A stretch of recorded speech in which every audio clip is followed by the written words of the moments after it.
I know, it's fucking Mike is catching up. Okay. I don't know if I'm catching up. I wouldn't go that far, but Mine down here so I can see. Hello, everyone. If you would you join me in pledging allegiance? Okay. Get it. We'll get it. I pledge allegiance to the flag of the United States of America and to the republic for which it stands, one nation, under God, indivisible, with liberty and justice for all.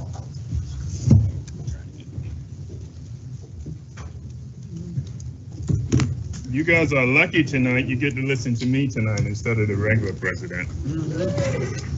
So, I'm going to start thinking. Who was that louder? There was a kid laughing. I I thought you were know. funny. Good job.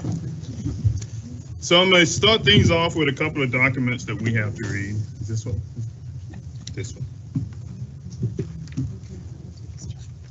Okay, sorry. I got a little help from my friends here tonight. And so we did a call to order, Pledge of Allegiance. Now we're going to do special recognition. School Board Recognition Month by Dr. Tracy.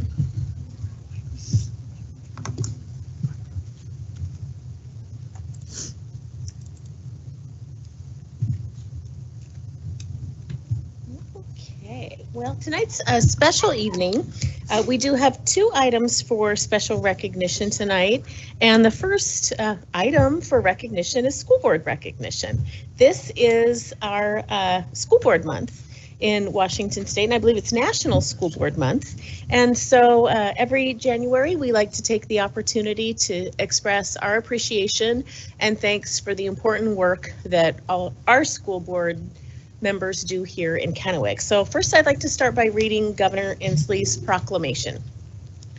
Whereas the mission of Washington's public school system is to ensure that all students achieve at high levels and possess the knowledge and skills to be responsible members of a democratic society and enjoy productive and satisfying lives, and whereas Washington's 295 locally elected school boards of directors and 9 elected educational school district ESD boards are the core of the public education governance system in our state, serve more than 1.1 million students, have a combined annual budget of over $15 billion, and employ approximately 120,000 people. And whereas school boards play a critical role in promoting student learning and achievement by creating a vision, establishing policies and budgets, and setting clear standards of accountability for all involved. And whereas school board directors are directly accountable to the residents in their districts and regions, serving as a vital link between members of the community and their schools. And whereas school boards and ESDs provide a passionate voice of advocacy for public schools and the welfare of school children. And whereas it is appropriate to recognize school board directors as outstanding public servants and champions for public education, now therefore, I, Jay Inslee, Governor of the State of Washington, do hereby proclaim January 2023 as School Board Recognition Month in Washington, and I encourage all people in our state to join me in this special observance, and it's signed by the governor. So thank you to all our school board. What we have for you tonight are a couple small tokens of our appreciation. One, we have some certificates that I will be passing out for each of you, and you'll notice they're extra special this year because they're signed by the WASDA president. And that's our very own Mr. Ron Mabry. So that's exciting. And the second thing we have for you tonight are some bundt cakes. And so those are in front of you, and the little note there says nothing bundt the best for our board members. So we hope you enjoy those, and just accept a small token of our appreciation on behalf of all district staff and our community. So thank you. We give our board a big round of applause.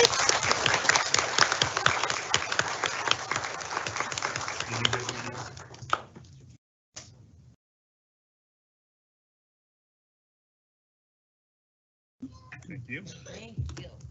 All right, next item for the special recognition, fall sports. With Matt, Mr. Scott, I guess I better use you by your proper name. Both work just fine.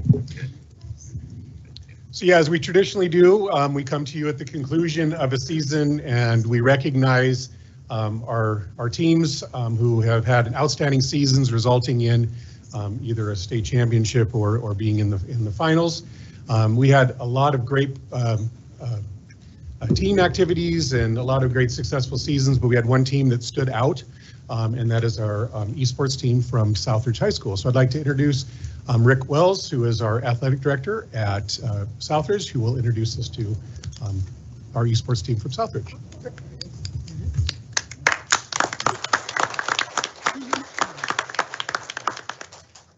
Thank you, board, for hearing us today so we can introduce our coach. But first of all, just to see this in this room, which is predominantly a bunch of people that are in support of a sport of lacrosse, which my daughter played in college. This is really exciting for me as an athletic director to see. So thank you all for being here tonight for that.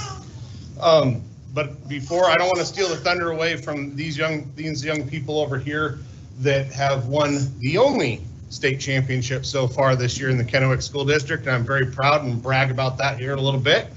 I'd like to introduce my coach, Jason Giancola, and he can come talk about his team, our esports state championship coach, Jason Giancola.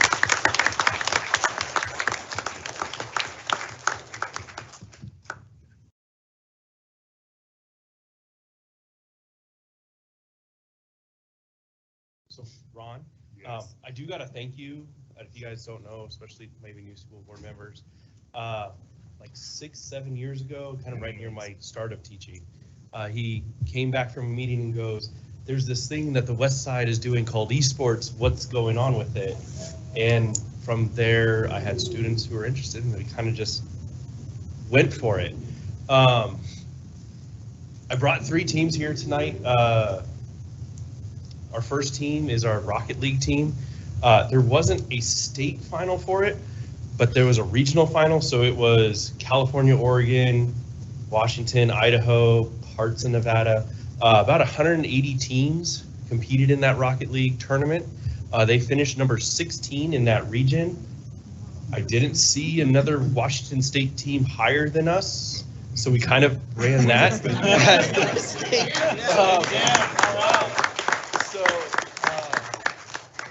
So it's kind of like interesting, but they would have gone further in the tournament. They were playing kids who were literally being recruited by professional teams. And it was literally a goal separated them over time with going in. And so our talent that we have at Southridge for this is huge. If you'd like to stand up. This is Deegan. He's great. He's been there. He was there last year. We'll have him for one more year. It's great. The next group that I want to talk about is actually our state finalists, state champions. It's our Smash Brothers team. We were here last year with them going to state, and then their story is great because that team was formed literally a year ago. And so to go from, going in and contending for state, losing to the eventual state champions that time, to then beating them, it's great. We have 2 of them here, Derek and Ezekiel, if you guys want to stand up.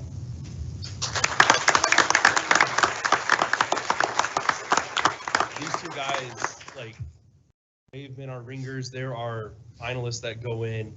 There are 4 and 5, and I know that sounds like they're the low number on it, but they're actually our number 1 and number 2 players for our team. And they are solid. It was a doubles tournament. We played AC Davis. They beat us preseason. We beat them the last game of season, and then we ended up beating them for the state championship. So that was exciting. And then recognition that he has not gotten enough of. If you guys don't know, Jack Darling, great kid, awesome kid.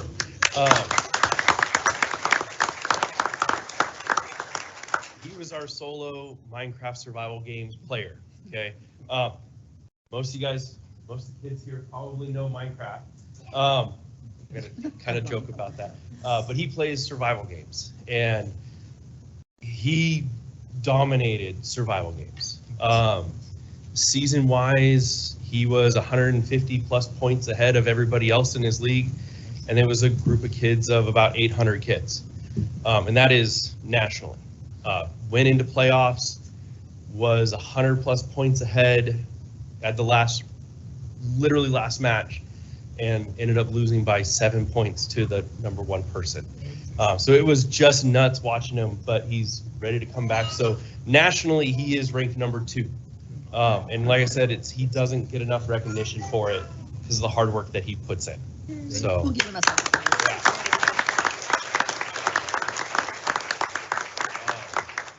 You guys have any questions? I'd be glad to answer them. If you guys need to come down some other time, gladly answer them. You guys feel free to email me. Have anything? No? I do have a quick. Okay. Can this be watched as an audience? Can the competition be watched? Yes. So if it's not streamed on Wasia's Twitch page, so it's usually twitch.tv/ I think it's Washington Esports Association. I think that's theirs. Okay.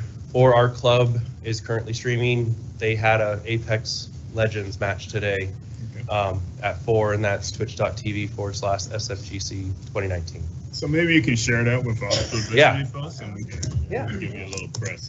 Yeah, I mean, I just supply the room. I love hearing them. Derek knows that he'll kick my butt any day in Smash. I don't even want to try playing Minecraft against Jack. But, I mean, it's great. I got a question for Yeah. Jack, actually. I want to know if Jack learned anything from being ahead 100 points and losing by, how many did you say, 6? 7. 7. So, Jack, did you learn that? Let's get that next year, huh? What happened was the algorithm system improvement and gave me a bunch of the top 15 players. And the person I met that ended up winning nationally, they got a queue with a bunch of the lower players. And those points are all like consistent across the board. So if you tell a worse player, you still get the same amount of points. And so I ended up getting double team and stuff like that. And so they were able to. Yeah.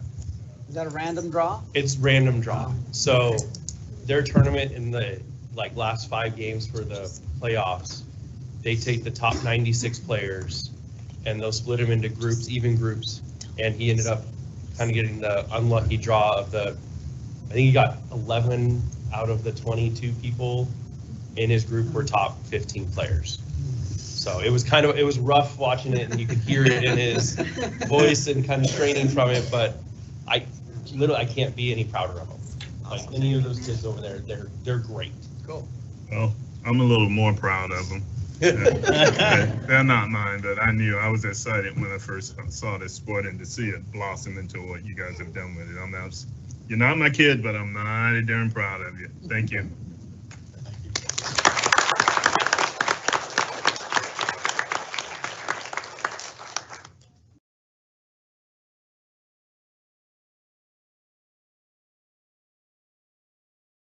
Okay.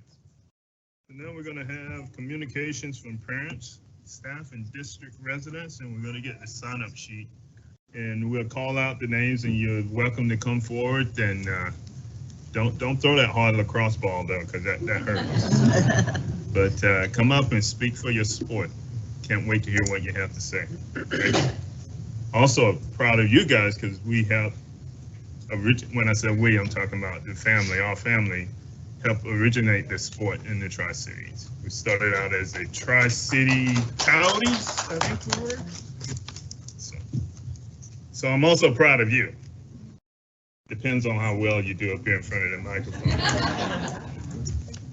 Okay, so I have a little communicator I have to say to everyone. The board appreciates hearing from parents, staff, and district residents. At our regular board meetings, the board of directors provided opportunities for communications from parents, staff, and district residents. This time is reserved during our working meetings for the board to listen to comments, inputs, and information. The board does not respond to the comments provided as our goal is to listen and learn. As appropriate, the board would ask the superintendent and her staff to look into any issues that may be raised during this communication. Please note, it's important for all community members to feel welcome and safe during the business meeting. During the public comment period, please refrain from any positive or negative expressions such as clapping or booing in response to a person who is providing public comment.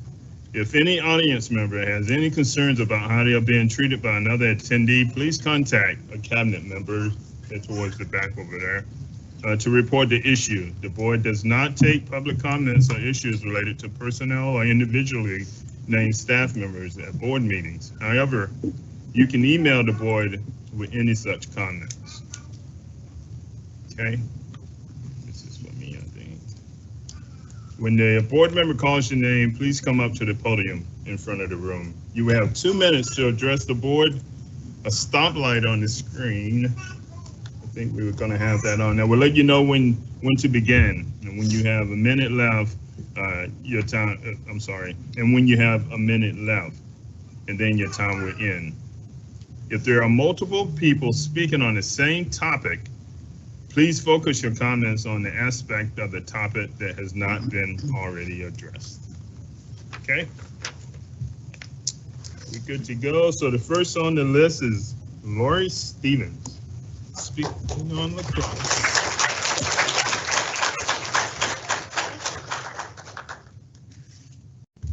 So in this yellow folder, you'll see a lot of I only had 2 minutes, so I had to put all of our history and correspondence that I've been working on the past year and a half for the reason why I am here. My name is Laurie Stevens. I am the board president of Kennewick Lacrosse Club.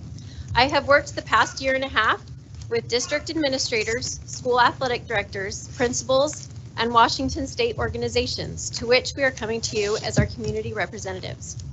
On behalf of the Kennewick Lacrosse Clubs, all of them, I am proposing an addendum to the district interscholastic policies and procedures to add lacrosse as a non-WIA sanctioned interscholastic activity. With this, the school principals and athletic directors can allow our student athletes to promote their games, to obtain the use of school facilities, have a presence with the respective schools, and the results of being valued and known in their school. Our vision falls in line with the district's vision, their strategic goals and mission, that all KSD students are known well, safe, and destined to reach their highest potential. We are asking the district to work toward that goal of being innovative and proactive in this request. As a community, we have worked together to support these clubs physically, monetarily, and educationally. But we cannot give these kids what they so badly deserve, and that is acknowledgement from their peers and school staff. Not only that, we are running out of space and facilities as lacrosse grows.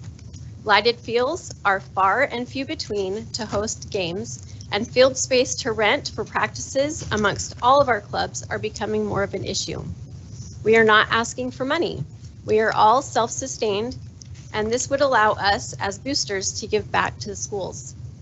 I urge you as our school board to do what is right and to support these boys and girls that you are elected to represent. Thank you.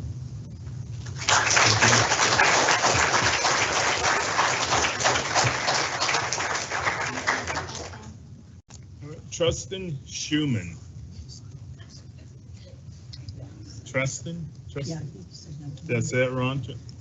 I actually think I know you too, so I'm really What was your name? Tristan. Tristan last name? Schulman. Shulman. Cool. My name's Tristan Schulman. I'll be the head coach of the Kennewick program this year. I'm also a sitting board member on the officials organization for the state. Lacrosse has been deep-rooted in our community for the last decade. Over the last decade, I've seen the impact that it has on kids, starting with when I got into high school. I was able to be a part of the founding team from when we split under one Tri-Cities organization into the Richland and the Southridge School District organizations. And the breath of fresh air it was to be able to feel like I'm part of something and be able to represent at the school that I go to.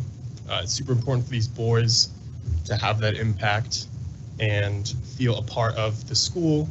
And, you know, as Lori said, we're asking for that support to be able to give these kids a home.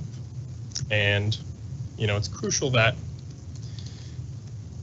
that, now that we have these facilities in place and as it starts to tighten down with other sports joining the scenes, that we're able to really give these kids a home to play at. When I was growing up, we would travel all over the Tri-Cities looking for spare fields. And I think it's super important that we finally have a place that we can continue to use in the future at no cost to the district. So thank you for your guys' consideration and support. We hope to we look forward to working with all of you. And you have boys and girls teams. I know I don't suppose they. We do. Okay. Yeah. Very good. Thank you. Thanks.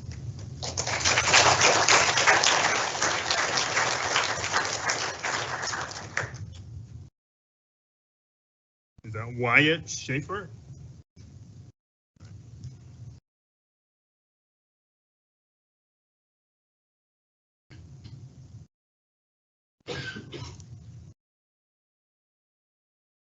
Good to go. There we go. You go. Awesome. Hi, guys. My name is Wyatt Schaefer. I am the current assistant coach for the boys program for Kennewick lacrosse. I really want to speak today on my personal benefits and just skills I've learned from the sport of lacrosse. Lacrosse has been a huge part of my life. I remember watching your son play when I was in 6th grade. It's something that I've grown up around, part of, and now I'm giving my portion back to the community. It has given me the opportunity to play NCAA lacrosse down in Colorado, which has really opened my eyes to the level that lacrosse is growing. And they really mean it when it is the fastest growing sport in America. I've been all over the East Coast, I've been up and down the Midwest, all over the West Coast, and it is astounding how much it has grown.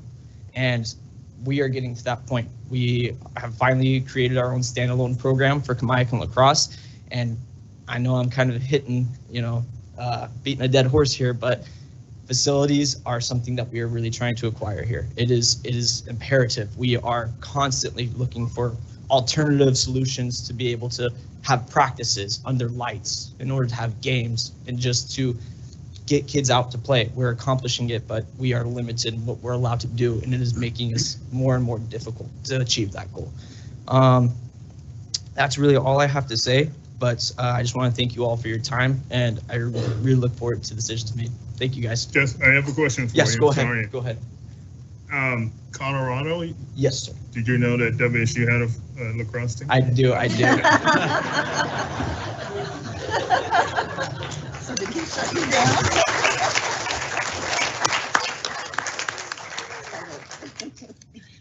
Is that Gage? Gage? All right, Gage, help me with your last name. Sure. Sharon, just like it looks like. Gage, floor is yours. So, my name is Gage. I have been playing lacrosse for 5 years. Lacrosse is my favorite sport. Lacrosse has made me better at football and all the other sports I've played. It has taught me that practice will get you anywhere and anything that you want, basically. Lacrosse, my sister really likes lacrosse too, so. I'm going to attend Southbridge High School. I want to play on the turf field in Southbridge, Jersey, under the lights. My coach, my friends, and my teammates want to bring a playoff game to Germany. Please give lacrosse the same opportunity that you give other sports and clubs. All right, good job. Thank you.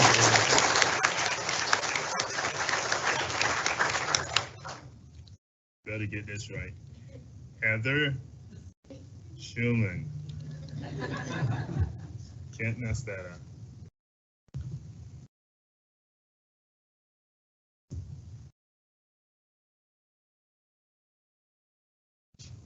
You good?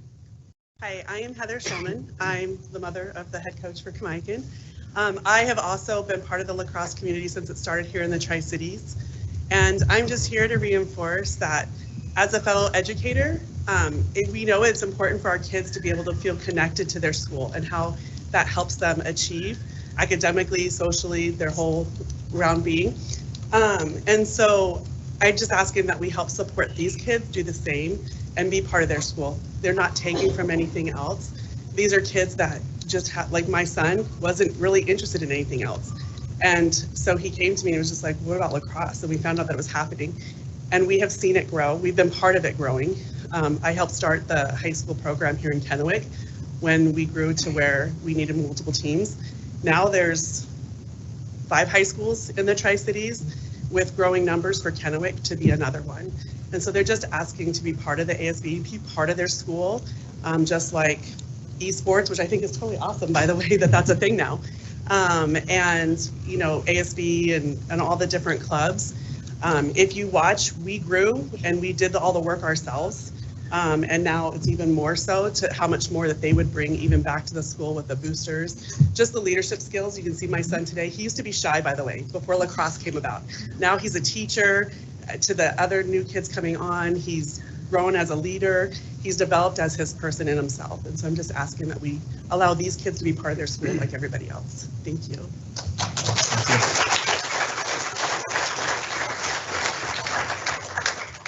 Next up is Eli Barnett.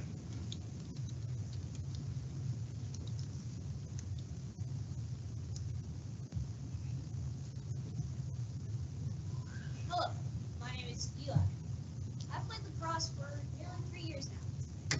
As I find this a complicated but also fun sport, I'd love to see the sport continue and thrive. The sport gives you good hand-eye coordination. Lacrosse is very enjoyable, and it gives you a chance to hang out with your friends and get exercise at the same time. From passing and dodging and scoring and winning games, there are many opportunities for all ages. Seeing this sport continue will bring me much joy. Thank you. My name is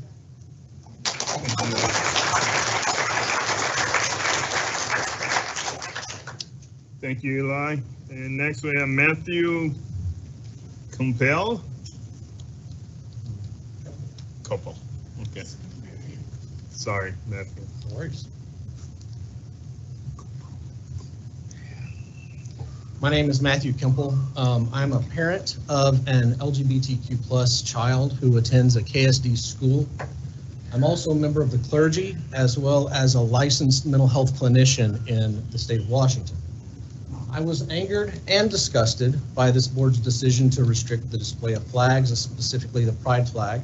After spending hours reviewing the discussions of the board, I became even more disturbed about the perspectives that this policy promotes. This policy doubles down on a pattern of pandering to the unfounded and ultimately destructive fears, the paranoia of a privileged few at the expense of the actual safety and well-being of the LGBTQ students in our schools. The idea that this version of the flag policy is a compromise would be funny if it weren't so full of thinking errors that I am used to seeing in toddlers and young children, where magical thinking and naive narcissism are appropriate. Only in the mind of a small child or the deeply unwell are fact and fantasy, fiction and reality considered equivalent. Simple ignorance, lack of knowledge is not equivalent to lived experience of something with years of documentation. Let me be specific. There is no gay agenda. There is no liberal plan to convert straight kids to homosexuality. There is no secret scheme to groom kids into a lifestyle where they're 3 times more at risk of suicide. There are kids in our schools who are bullied and assaulted by kids for being queer. There are kids who are too frightened to go back to school after being assaulted and bullied. And there are kids in our schools who are living on the streets and couch surfing because some adults in their lives see them as less than fully human. In your world, education, the problem of simple ignorance, of lack of knowledge is solved by education, not compromising with it. In mental health, treatment is the appropriate response to unfounded fears that interfere with clients' ability to engage in realities. I hate to be rude, but your time has expired. Thank you. Matthew, sorry. Thank you.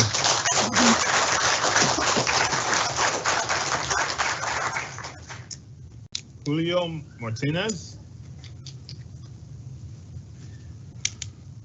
Did I get that right? Yeah. All right.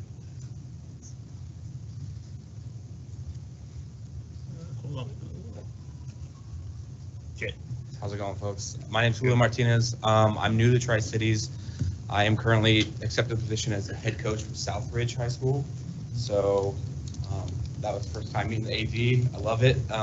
And I love that he's excited about lacrosse. So, because I'm just getting started here. I'm also the head coach for Fusion for 5th and 6th graders and 7th, 8th graders this next summer. And then also taking over some stuff and starting some new things. But I just going to say the same thing they did too, is that I'm here new to Tri-Cities. I come from the west side where lacrosse is an ASB sport for where I come from, Whatcom County. And it just being able to use the facilities and at kind of the bottom end of the list behind all the main sports, right? It's still a luxury that these guys here have never seen. And it would change the sport rapidly. And I see the growth here and it is amazing. And I love it because I'm new here. And like I said, it's ASB over there. Every school has a team. We have 30 kids deep and we play hard. And then coming here and seeing this, it's amazing.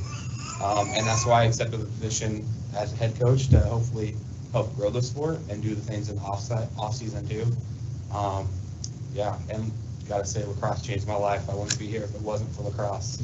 So yeah, that's it. Thank you. Yeah, thank you.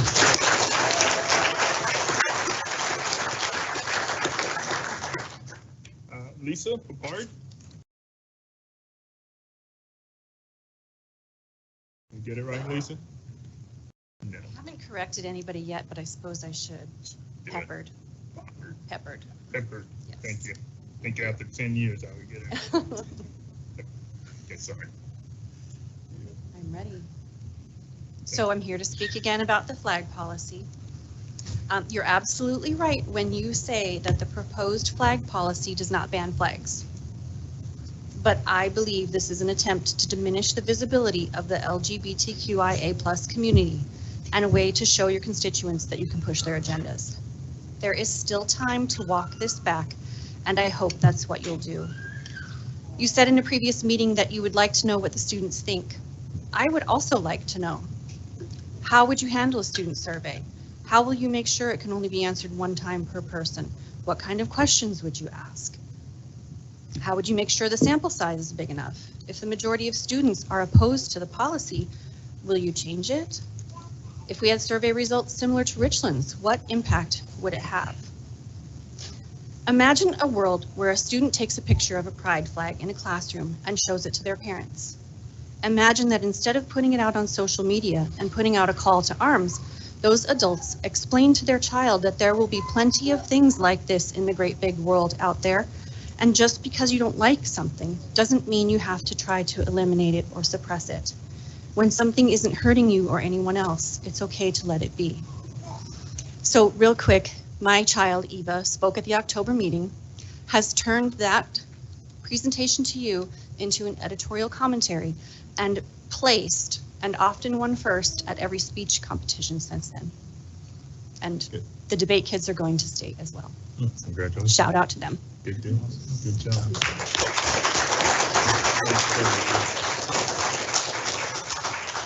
Next up is JoJo Davis.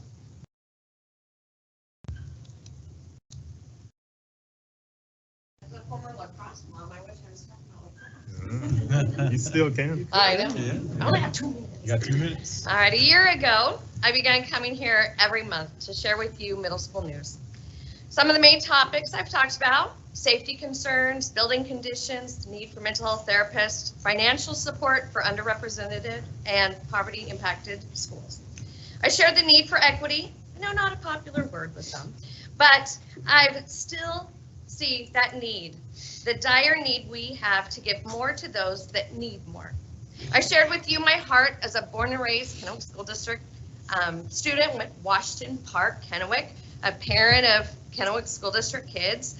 I'm an employee and a home-owning taxpayer voter. Our counseling team at the middle school has been working nonstop on our comprehensive counseling program at all 5 middle schools. We created our plan before any other group, before the district and KEA created a task force to talk about the new counseling law. We saw and continue to see barriers, and the middle school counselors are doing everything in their power to break those barriers down.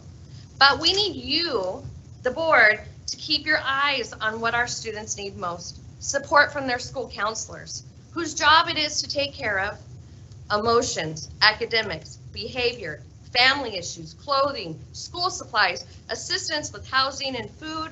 I've shared with you the gamut of what comes in our doors: divorce, rape, death. The list is endless. And with all these kids, I'm glad I shortened it. We also have directives to help, like other staff members, supervision, meetings, IEP, 504, endless fires to put out in the day. I guess our title should be firemen.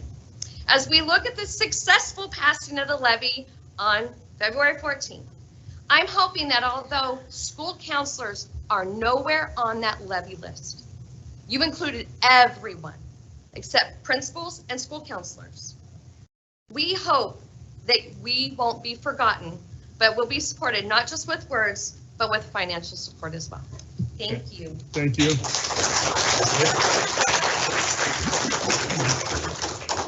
Next on the list is Tina Gregory.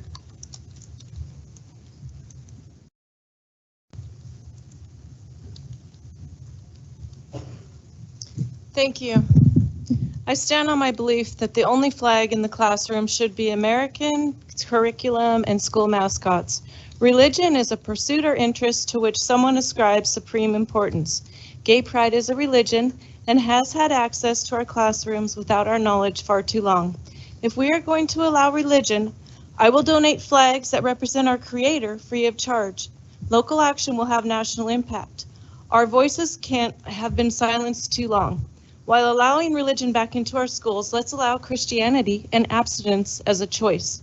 I'm calling on this board to stand against the evil agendas of the school unions, anti-American divisive measures taking our children's identities away. Our children need to be taught our Constitution and Bill of Rights.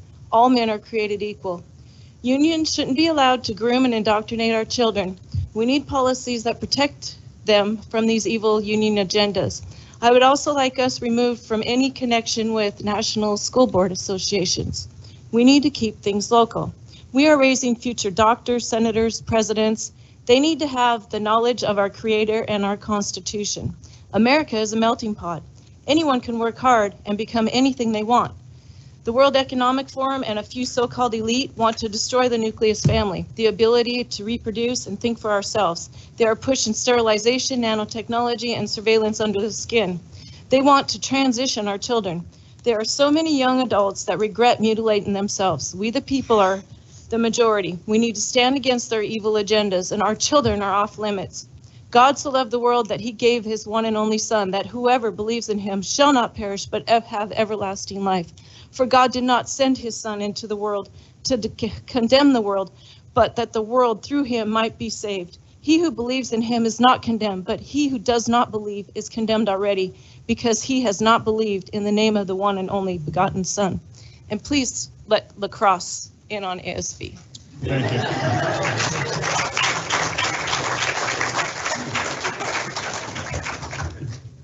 Okay, Jason Goodwin. That's it. Good. That's good.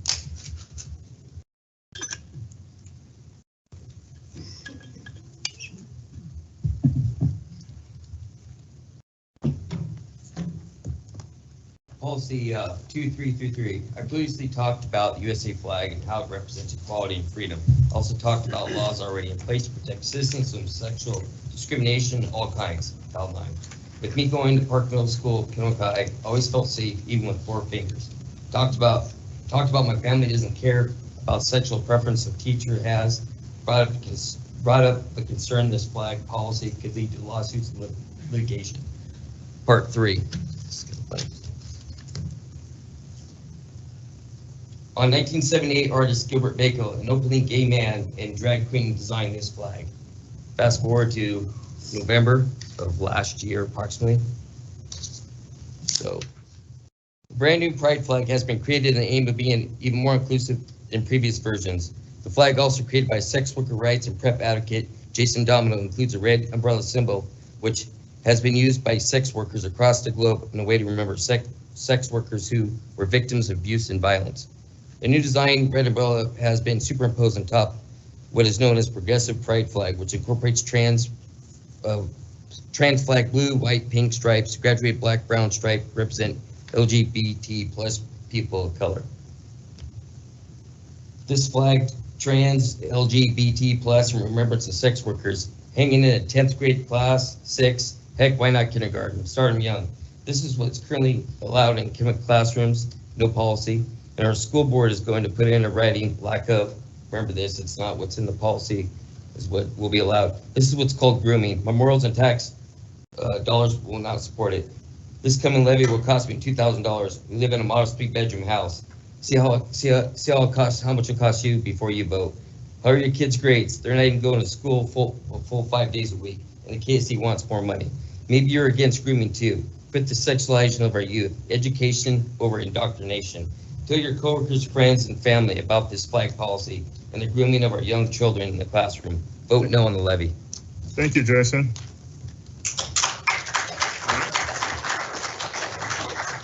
Callie Johnson. Kaylee? I hope I say Kaylee. Is it Kay? Is it Kaylee? Kylie, I had it right. Sorry. Thank you. Hi, my name is Kylie. 4 years I've played girls lacrosse, and it's only been club. 4 years of it being my #1 sport, as it is my everything. It has been there for me through COVID shutdown when I thought no one was there for me. Having lacrosse in our town has been my favorite thing about this town. And even though I adore these 3 rivers as they made my love for the sport possible, as a senior, I'd love to continue this love, my career through Kennewick, my school, and our school. But we need support through the people around us. Through the school, we are a support, a community. But we can't do any of this without help from you. Thank you. Thank you. Thank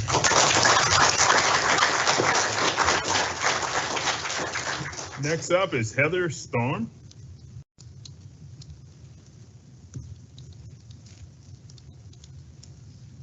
Hi, Heather. Hello. Give us a little second here to get ready for you. You ready? Yep. Good. So I'm here to address the flag policy. What are we doing here? I'm really concerned with what I heard the last school board meeting regarding the flag policy. This whole issue is a non-issue brought up by some loud disagreeing constituents to clearly push some agenda. This has no place in our schools. What further concerns me is the board member who thought it was a good idea to take a policy that was struck down by the Oregon Constitution and the ACLU and copy and paste it into KSD. Bold move, by the way. It's either willful ignorance and blatant disregard for Washington state, federal law, and protected classes, or at best, it demonstrates board members are not educated in federal and state law. If the board would have just taken 30 seconds to Google the matter, you would understand the intention behind moving this policy forward could not be accomplished without violating laws. Additionally, I want you to think about how much KSD money was wasted to have legal counsel sit here and determine the definition of materials or what constitutes object permanence or overall legality of what was proposed. Every other board meeting is about the levy, yet this board wastes time and money debating policies that can never be enacted, money that could be reinvested into KSD and our kids. Why should people vote for another levy if this is how the board spends KSD resources? Thank you for your time. Thank you. Thank you. Next up is Rhonda Folk. Did I get it right, Rhonda? Rhonda Folk, yes. Give us a second to reset the clock, and you're good to go. Thank you. Thank you all for letting me speak today. I don't have anything written, but I am here to speak about the flag policy. I did go to Kennewick, I went to Desert Hills and went to Sunset View, and I've been in the Kennewick School District for a while. And I do remember my time there. It was an environment where there were a lot of bad terms being thrown around surrounding the LGBTQ community, and it was not safe. And I feel like the Kennewick School District and our society has really come a long way since then to promote inclusion and safety for children in the school district. And so something like removing this flag only perpetuates a message that is fear and based in hate mongering, because when the children leave school, they go out into a society where their friends, their family, their coworkers, people around the world are a part of this community. And all they're getting from the message of the Kennewick School District is that they don't support inclusion and that they want to reiterate fear and go back to a time where people have explicitly explained it was not safe. People kill themselves over these situations. And so it's important to just include a flag that lets our children feel safe in this environment that is just for them before they even get out into the real world, you know, and that's all I have to say, but I really appreciate you letting me speak today. Thank you. Thank you for speaking. Thank you.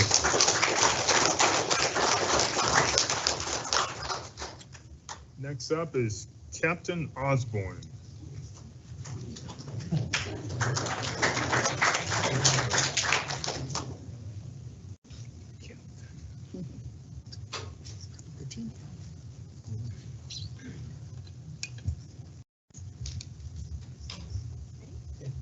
So my name is Captain Osborne. I have lived in Tri-Cities for a while now, since kindergarten. I am one of the team captains for the Kennewick Lacrosse Club. One of the first of 2 team captains to, be for Kennewick only. And it's really an honor to be playing for Kennewick or like under the sole Kennewick name. It's really great. But what we're lacking is a field right now is our biggest concern. And we would really like to be able to play underneath the lights and be able to play on the turf. So if we could be granted that right, it would be phenomenal. I have played lacrosse. I've been a defender now for around 12 years. So I have been involved in lacrosse since about 3rd grade and have progressed all the way through the years. And I love the sport. I've played, football, baseball. I've even ice skated throughout my years. And I have stuck with lacrosse the longest, and so I really enjoy the sport. One of the big concerns, though, is that we are so far behind all of the other schools in this area and in the state in general. With the west side, all of them having their own teams that we have to compete against makes it super difficult, and lots of traveling for us because we don't have our own field, and so we have to go, far reaches, 6, hours just to travel to go play games when really we don't have to. We can play local at our local field, and that would be a big help. Another thing that we are don't have good support from the school, and so getting into college, like I wanted to play college lacrosse, but it's been a struggle for me to find schools and stuff because we're not supported by the school, and so we don't get any outreach or help from the schools in that case. But I would really like to thank you guys for letting me speak today. And please let us at least play on the field, if not adopt our teams, so that all of these guys can play for us. Thank you. Captain. Excuse me, Captain. Yes, sir. Sorry about that. No, you're good. Didn't mean to yell at you, but it felt good, though. Yeah, there you go. Captain, where do you want to go to college? So I am actually WSU. I'm a WSU, so I'm currently a running start student playing for the Kennewick lacrosse team. So that's going to be a struggle this year, but I really love to play for the WSU lacrosse team as soon as I get up there. Thank you, sir. Thank you. Thank you. That's a great thing, Mike. Important thing. Sorry about that, folks. Nicole Carby. Did I pronounce that right, Nicole? Okay. I'm well over the 2 minutes and 35 seconds, so I'm gonna probably get cut off here a little bit. All right. I'll be available right behind the All right. cabinet for any concerns that might come about. This document is what I'm here referencing. All of you have received it, this document right here. First of all, I want to thank you guys. I want to thank the board. I got to put my glasses on. Nicole, can you go to the mic? Yeah, go right to it. Extra 3 seconds here. I want to first of all thank the board for considering the document that I provided you guys, as well as the Pasco School District and Richland School District via email prior to making any decisions regarding forced immunizations as well as mask mandates. Thank you.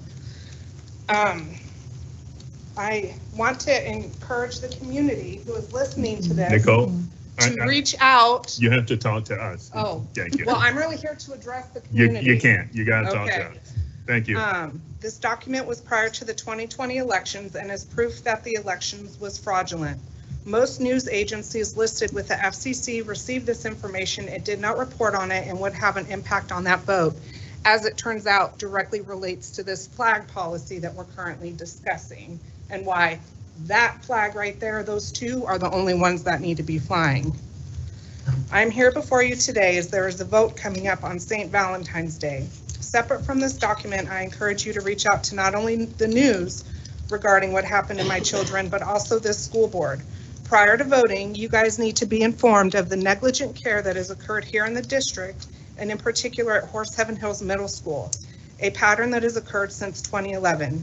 When teachers provide negligent care, not only does that open them up to criminal charges and legal fees that go along with that, but it also opens them up to additional liabilities with their insurance as well as their premiums. We as taxpayers are already taxed to fund schools.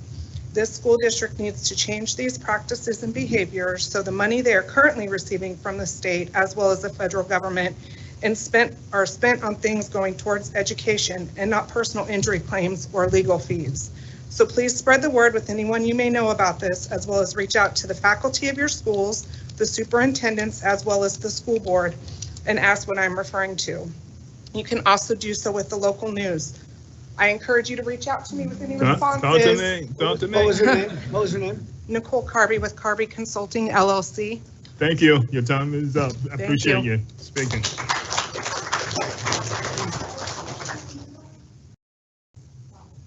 Ayaya Jackson. Miss Jackson. Ayaya. Ayaya.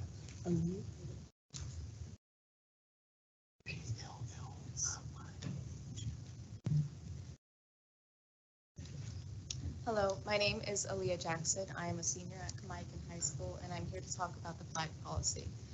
Now, the survey that went out for the flag policy was extremely confusing. Most people don't read the terms and conditions that apply to basically anything. And with tests and finals happening, most people don't read the little part section of what a survey is about. Now, a good amount of teachers did not do the survey for the students, and so the statistics are really there. When I was taking the survey, I did notice that the points were extremely broad. They didn't specify enough to know exactly what flags I was voting for or voting against, which when asked other students in my grade, in my class, and even in lower grades, they all seemed confused about the statements being made. And they said, to quote, "This seems useless." Now, as someone who has been here about the flag policy before, I do know a bit more on it. And what I have to say are the technicalities. When it comes to it, the multiple flags in a classroom, there might be a small flag on a map. Let's say it's a German class and they're speaking the dialect of Germany, and there's a flag on the wall and a small flag on the map that you can't really see. Would someone have to take the flag on the wall off because the map's being shown with the identical flag? What about re-editions of the American flag? For example, the Betty Ross flag or the Blue Lives Matter flag. Those are renditions of the American flag, yet they symbolize either a different point in history or a full social movement in general. With that, what is the American flag being? And I understand you're saying that flag, but with the document itself, it doesn't strictly specify. Also being under any material, technically any material that symbolizes anything, that would be a flag. That would be a flag, and that would include posters, Okay. which Sorry. is something that you said that are Yeah, okay. so sorry, but. It's okay. you can Yeah, do it. no, it just seems very confusing, and I'd like to specify. Thank you. Thank you.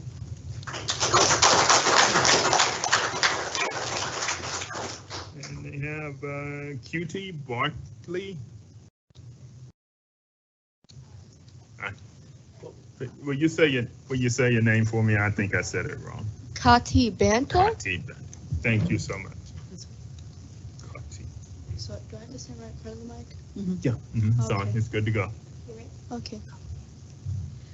I'm here today to discuss the flag policy, policy 233.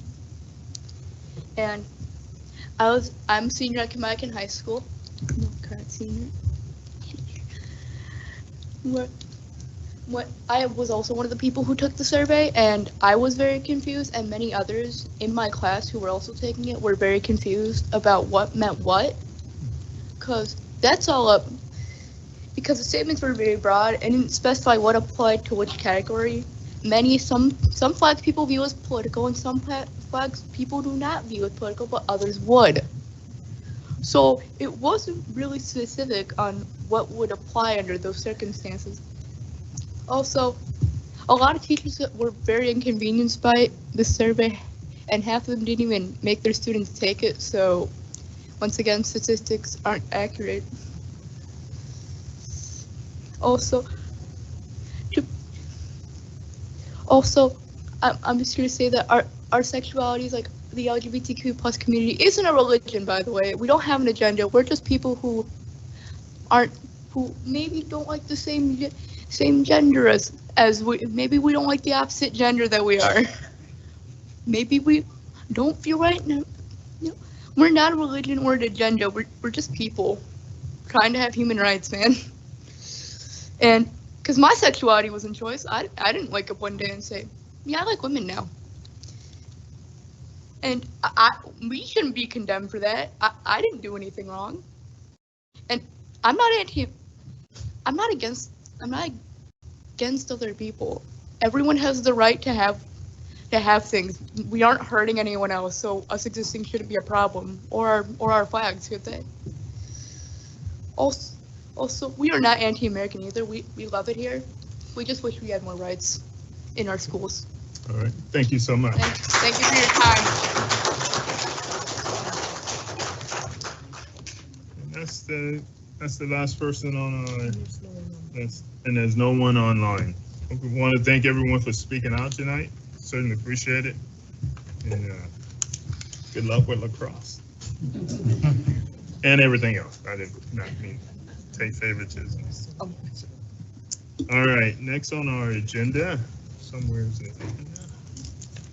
I flipped it over. So our consent items.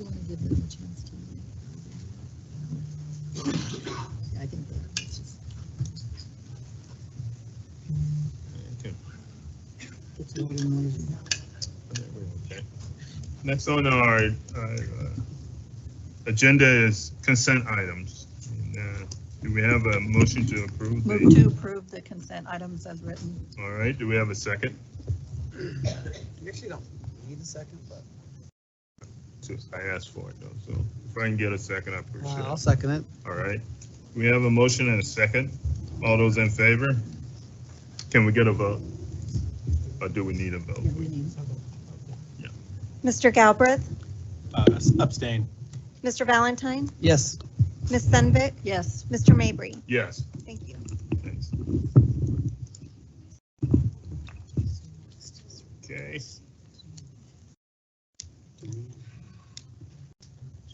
Next on the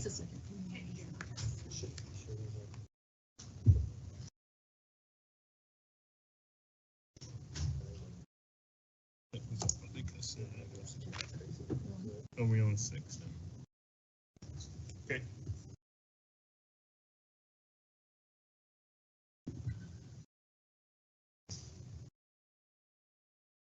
I'll make that enough. That's a good point. Just want to let everyone know we're not making a decision on lacrosse tonight. We gather your information as I said in the opening. We'll consider that information and we will get back to possibly the president or captain. Where'd the captain go? Maybe captain. We let captain know what's going on. No, I'm kidding. Again, we'll get back with the president and we would let you know what we decide or how we can help. Because I don't think you're asking for a decision. You're asking how we can help and support lacrosse. Is that correct? We're asking for the Deals. Right. Okay. And the use. So. And I can speak to the next steps. Right. Okay, great. All right. So Tracy will speak on the next steps in her report. Okay? All right, let's go back up to, that's you, right? All right, so this is so important that we're gonna let Tracy go now and do her. So, yeah, I just will start by following up on the lacrosse request, and thank you for all of the information and the examples from other districts. I know that this first came up last year, and there was some dialogue back and forth between our assistant superintendent of secondary schools at that time, and he was doing some research.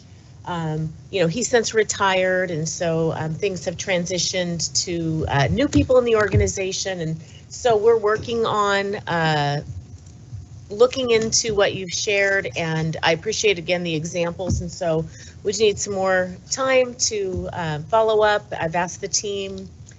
We anticipated that folks would be here tonight, and so I've already asked the team to gather information, and they'll be given all of the information that was shared with me, and then I'll be able to follow up with the board, and then we can certainly follow up with all of the folks here. Together. Can we address questions? You're gonna have to contact us a little later, and policy is that we don't really address questions. I'm sorry, I want to hear your questions, but if you would, I could point to someone that can take your questions, Tracy. In an email. An email, or you can come to the office. Would we get a response? Yeah. Oh, okay. Got it, Diane. I got it. Well, Michelle.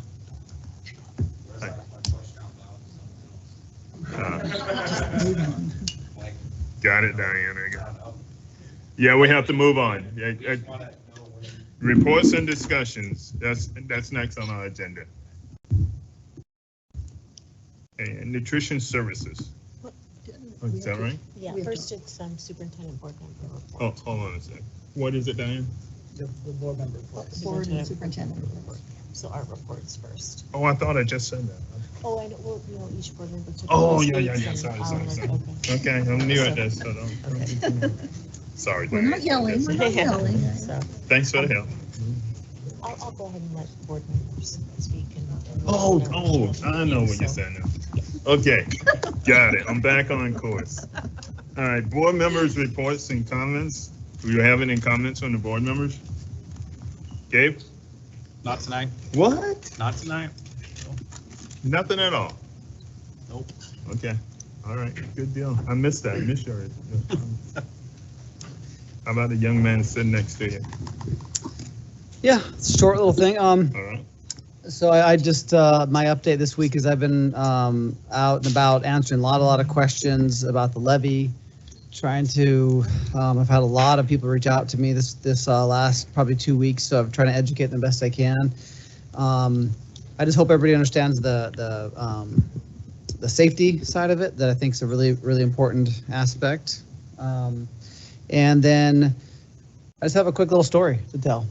It's not related to the levy, but when I was a young kid, I got really mad at my cousin, and I didn't talk to my cousin for like 6 or 7 months. And I remember my grandma said something to me. She said, "Micah, when you hold a grudge like this, it's like you're drinking poison and waiting for the other person to die." And it's always stuck with me. And there's a lot of hate out there, and I just want to say that I'm not going to die, and I think it's the best idea is to just let that hate go and communicate. And that's my report. All right, thank you. Diane? So we haven't had this report for a month and a half because we had our work study session last time, so mine's a little bit longer. The WASDA networking hour, which is also called Ledge Reps Learn, but anybody is welcome to come to that, is now meeting weekly. So Thursdays at noon, from noon to 1, because of the legislative session. So I've attended 3 of those, and we've been learning about the bills, what the consequences of those bills are, people get to weigh in, etc. And I've signed on as an individual, not from the board, because I haven't had your permission to do so. For universal free meals, which our district already is able to provide free meals, but many districts are not, and so that would provide free state funding in addition to the federal funding, so that all of our students could eat all of their meals at school for no cost. Also signed on as an individual for the oh gosh, Dr. Pierce, it's SCAP, State Construction Assistance Program. Thank you. School construction. School. So that's money that comes from the state. And there's a process that's changing about how the money could be used from the timber sales, which is not, that's how schools were funded originally, only through timber sales mostly, and we don't have a lot of timber anymore. So they're trying to change that to just help small schools, and then a funding change to go to the other schools, so nobody loses out. And then I also signed on for the prejudgment interest at the con for that, which we've all talked about, the money that possibly could cost our district and would bankrupt many districts in the state too, possibly. So that was that's been a big discussion. League of Education voters had a webinar also about legislature, what to expect in the legislature for 2023. A meeting with our 8th and 16th LD legislators, Dr. Pierce and Board President Connors and I did that. OSPI Superintendent Reichdahl State of K-12 Education press conference, which was 2 weeks ago. And that's what he supplies to the legislature in his requests. Racial Equity and Social Justice monthly meeting. I was, again, one of 2 people who attended the Getting to Know KSD meeting, which was about our levy. We had one citizen that was there. And I just want to beg people to come, because it's great information, not just the levy, but everything that's been great information. And I just wish more people would be there for that. ESD 123 had their Southeast Washington Region Annual Board Workshop with Dan Steele from the Washington Association of School Administrators that Dr. Pierce is a member of. He was our speaker and talked about legislature and what's coming from there. I had coffee with a concerned citizen a week ago who had great questions and great suggestions, not related to the levy. It was related to our reading program in the district. And then the League of Urban Latin American Citizens monthly meeting. And then yesterday was Key Connections, which Kennewick School District does with Benton Franklin Health. And I was very proud that our Kamayakan Youth Coalition was a part of that and spoke about how they are working with Kamayakan students to make them feel more involved. And I thought that this worked with what we were talking about last time when we're adding more student voice.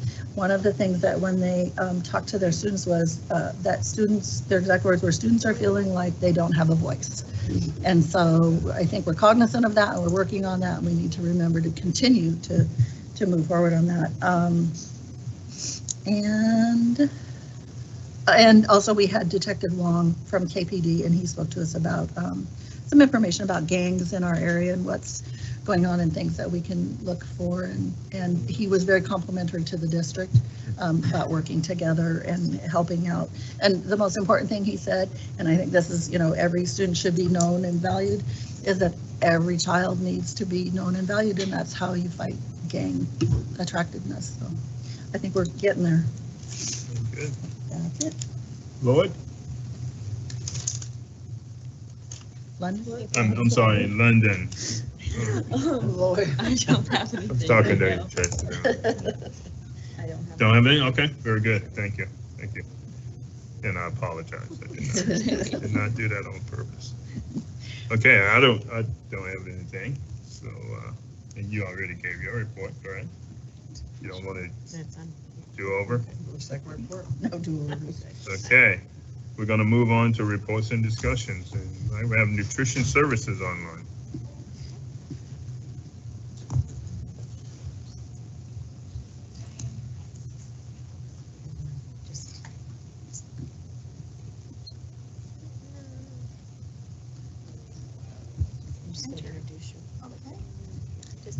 So we're fortunate to have Christine Benson, who's our Director of Nutrition Services, here tonight, and she's going to give the annual report. So welcome. Thank you. This is my first time giving the annual report. I'm following Sam Schick, 30 years of service, but hopefully I'll make him proud. I'm also the Sodexo employee that is, Sodexo is the food service management company that has been in partnership with the Kennewick School District. We're very appreciative and proud of the partnership that we have. The agenda for that I'd like to cover for you today is I would like to introduce my team, also go over what you had for dinner, share some student feedback that we received recently, go over some USDA requirements that drive our program, review the meal service that we had for the 21-22 school year, also go over revenue and expenses for the 21-22 school year, do some meal count comparisons, share that with you, go over CEP, and also talk about future chef. So this is our office staff. We have Melanie Tackett, who's our administrative assistant, Brandy Barajas, who's our field supervisor. She manages predominantly our middle schools. We have Mandy Kinsey, she's our application processor. Audrey Branham is also a field supervisor. She's mostly covering elementary schools. Lisa Garrison is one of our administrative assistants. She's our food lady. Corey McFadden is our assistant director. She covers high schools and a few elementary schools. And then our management team here, we have approximately 124 staff that we oversee. So for dinner, your dinner was prepared by the students at TriTech Culinary. This is a program that we support. We have 2 Sodexo chefs that teach there, and then we also have a catering supervisor. We really try to follow the strategic goals of the district, and with our program here, all students are ready for their future. You had a green pozole, which was a winning recipe from a fall soup competition. So we hope that you enjoyed it. The pastry that you had was a churro that they prepared. One of the options or programs that they do at TriTech Culinary is they run a coffee shop and they make fresh pastries there. So if you haven't had an opportunity to go down there and sample some of their fresh pastries, I highly encourage that. We have Chef Luis Alcaraz. He's one of the instructors. I'd like to introduce you. He also helped with putting your dinner together. Chef Wiles was not able to attend, and then our catering supervisor, oh, she did make it, Aubrey Colmus. She's a graduate of TriTech Culinary. She put together also the dinner that you had. So thank you.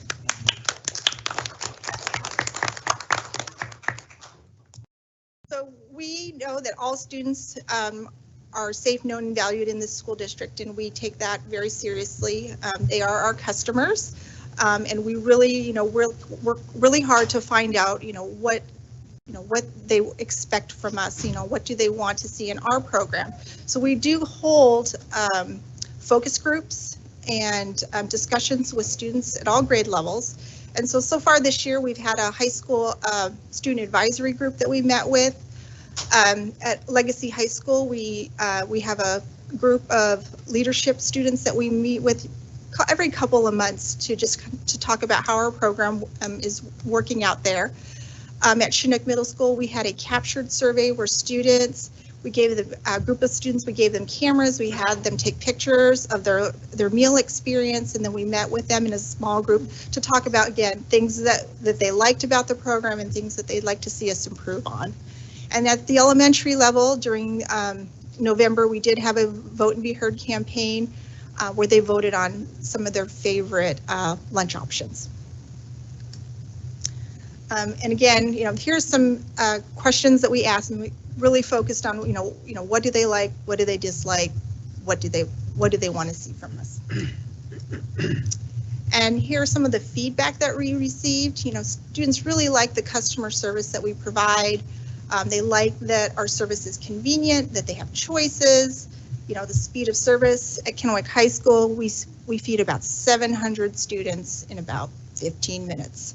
So they really like that. And also that we're free.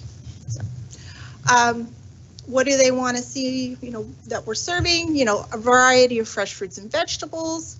They want to know the nutrition information. We do have a So Happy app that's linked to our menu, so students can, you know, look and see, you know, the nutritional values.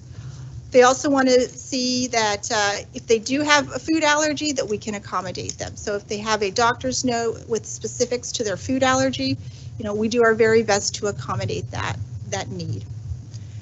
Students also like our breakfast after the bell program. Things that they dislike, crowds, line control, and garbage. I mean, you know, when you're feeding that many kids in a short amount of time, for some students, it does cause some anxiety. And so, you know, we do our best, you know, to get, for some parts of our cafeteria, to give them a location where they could do a grab and go so that they don't have to get in the mosh pit. So in order to get reimbursement by the federal government for the meals that we serve, there are meal patterns that we have to follow. So there are, you know, for different age groups have different requirements. So it's based on, you know, calories and fats and sodiums, and also that we are offering kids a variety of foods from different food groups. We have a software called Primero Edge that guarantees that we are meeting all of the requirements. Our cooks have to plan accordingly, and they also have to record all of the food that they prepare. With this program, you know, we keep things very organized so that when we are reviewed by a state auditor, all of that information is there, and it holds us accountable to the rules and regulations of USDA.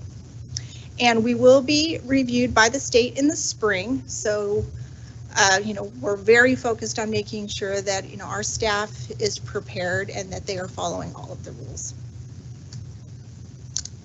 At all of our schools, we, you know, educate our customers on what they need to take in order for us to get reimbursed.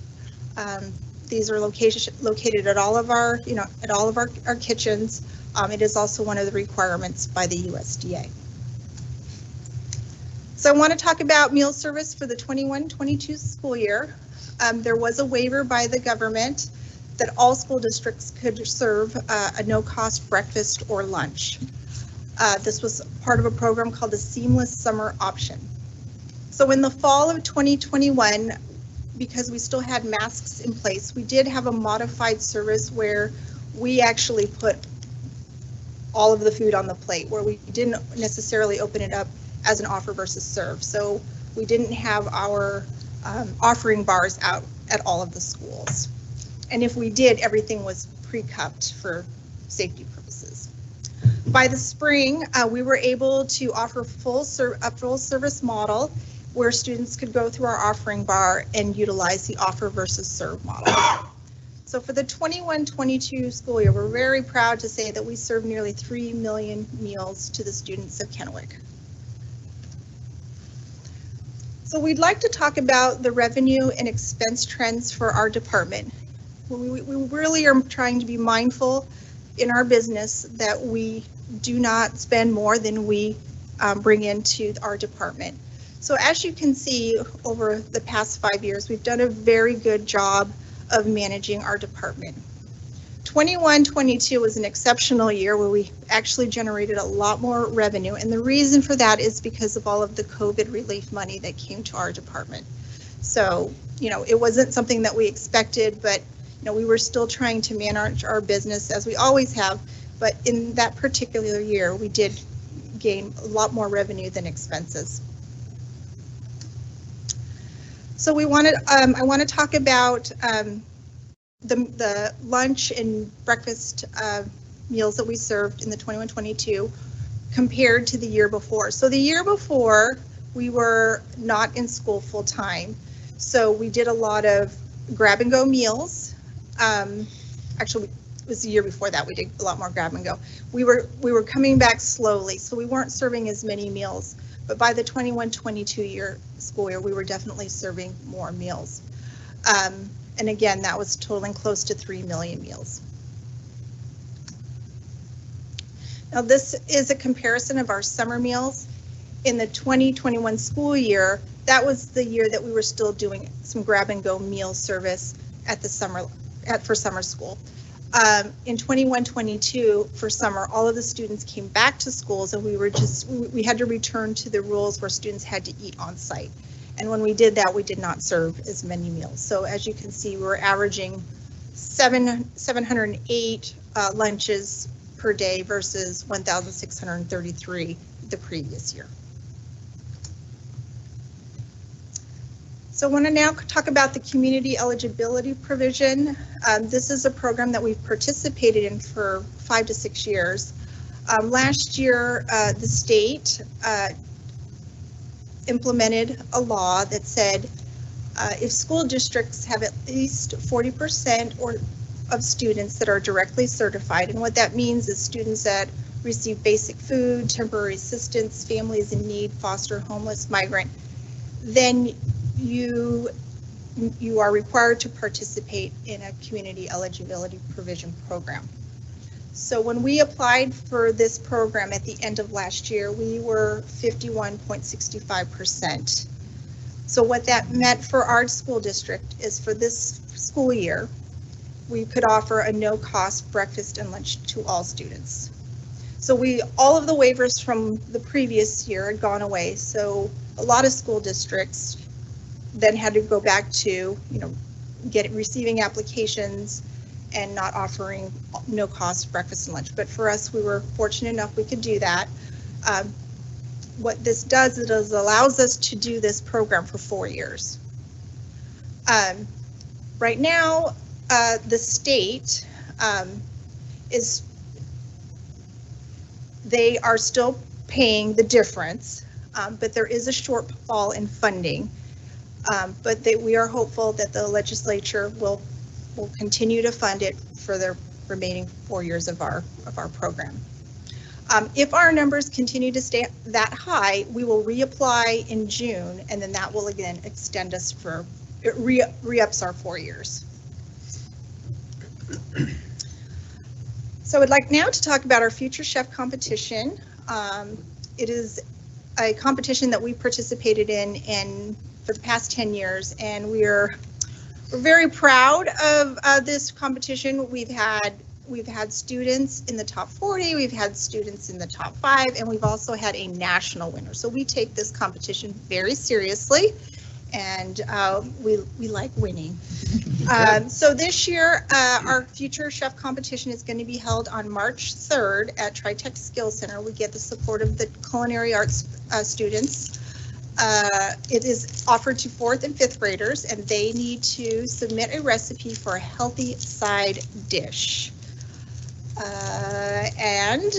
We've probably received about 25 applicants. We've narrowed it down to 9 contestants.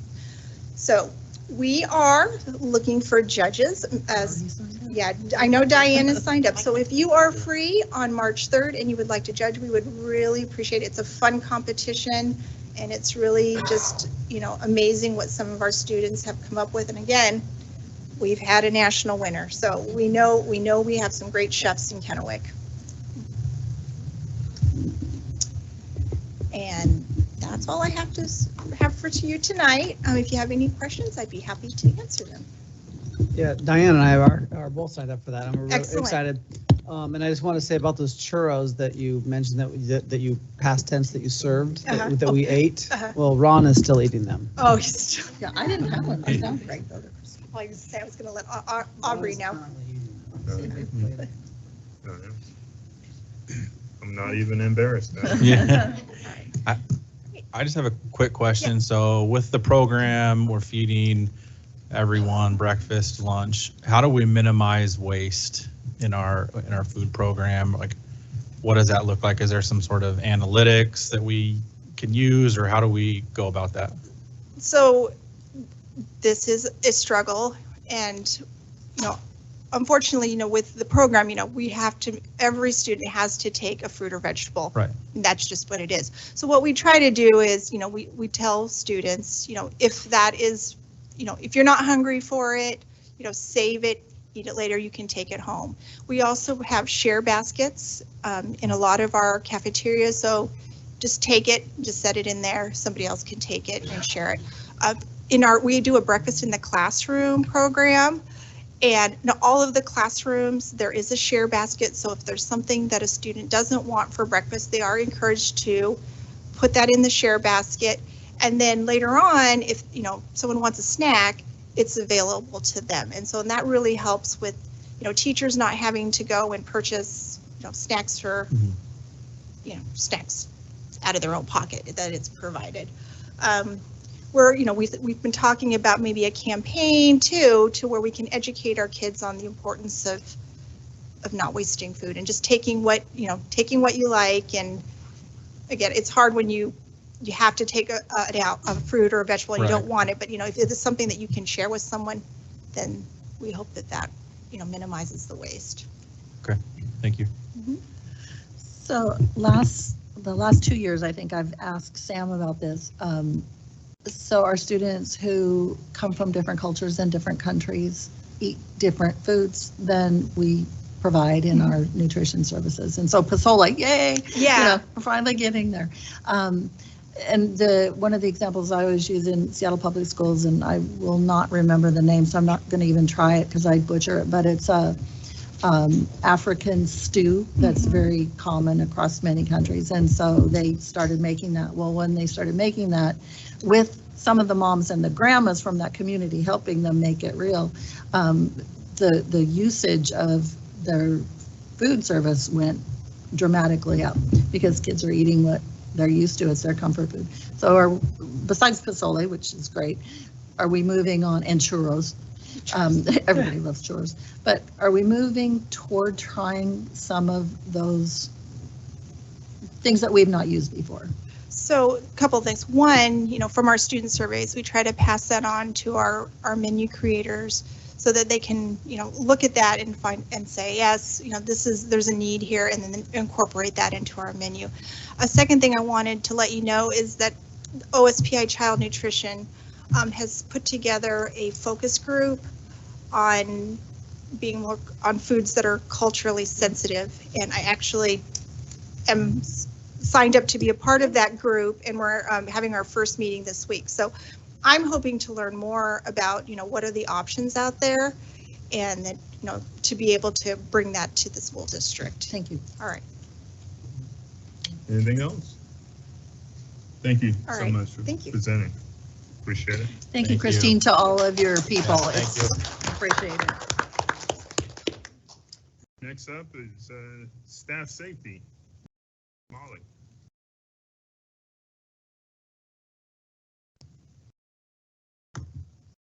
Christine had to kneel down, had to kind of hunker over, and I'm in heels, and I'm like, hey, it's right here, it's great. Okay, well, we're fortunate to have Molly Lutz here with us this evening. She's our safety and loss prevention specialist, as you know, and Molly comes and does an annual report focusing on staff safety. So thanks, Molly. Thank you. Thanks so much for having me.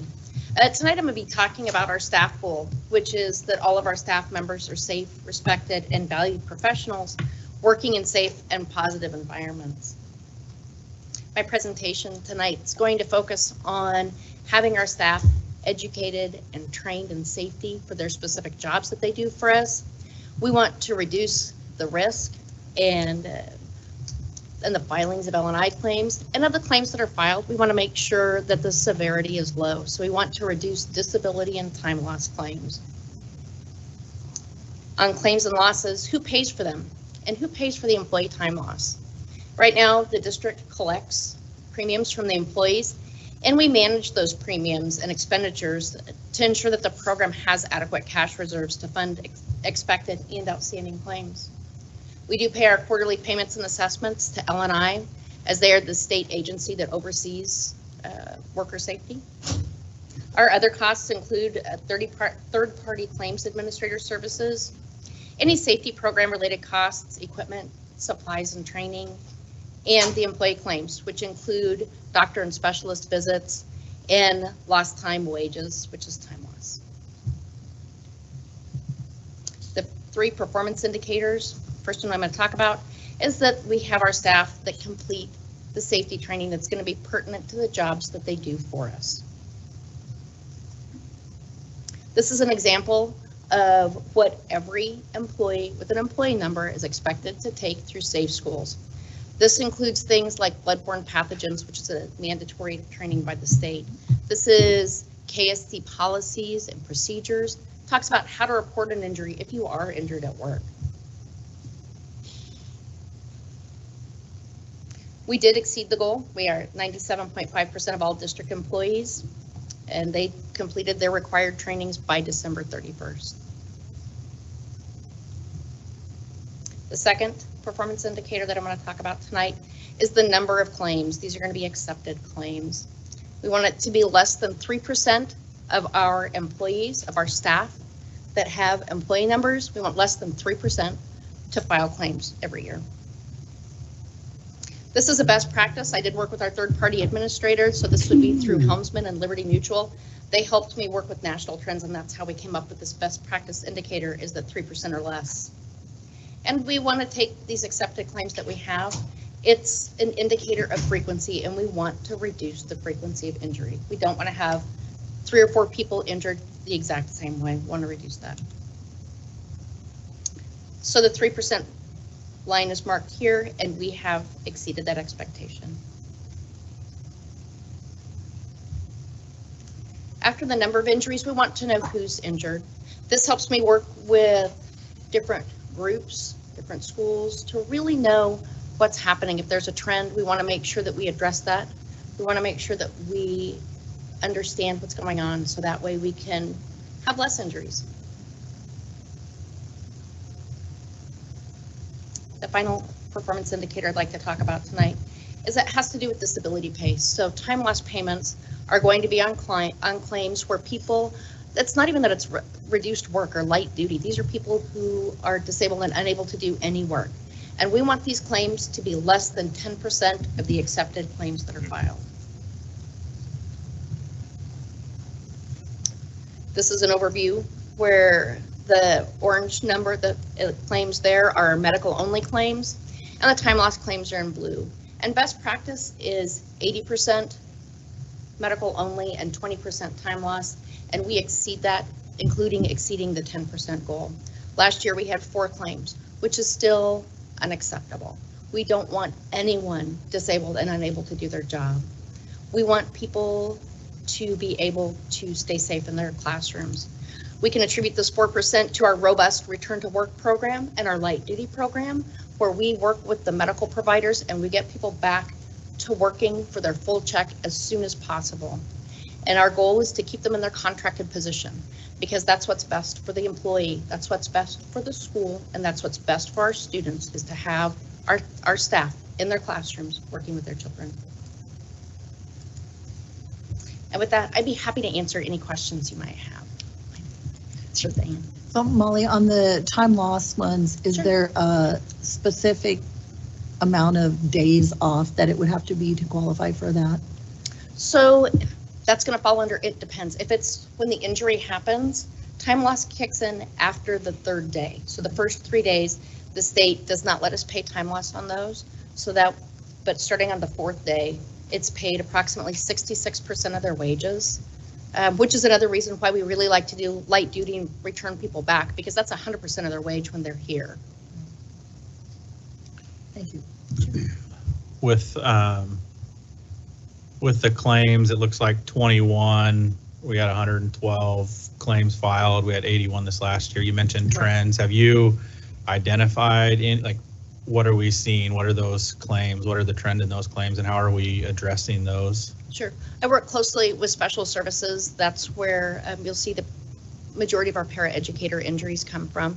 I work closely with Rosie, Chad, and Lexi, so that when there's an injury, there's a survey that goes out to the injured employee, and that gives us some feedback on, was their plan being followed? What can we do to help? And sometimes that's really provided to be helpful when it comes to protective gear.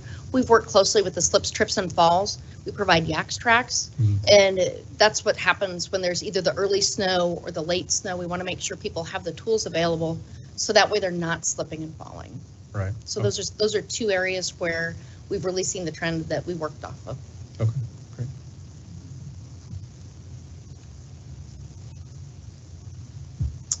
Any other questions? Sir? Thank you. Hey, thank you Marlene, very as much. always, a great job. Thank you. Thank you. Next up is unfinished business. Take a look at policy 2333, instructions, flag exercises for a second reading. And Dr. Pierce is going to lead us in this. Just a moment here.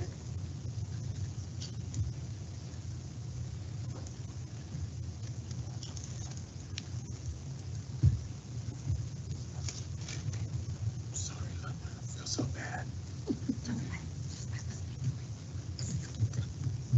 I'll make it up someday.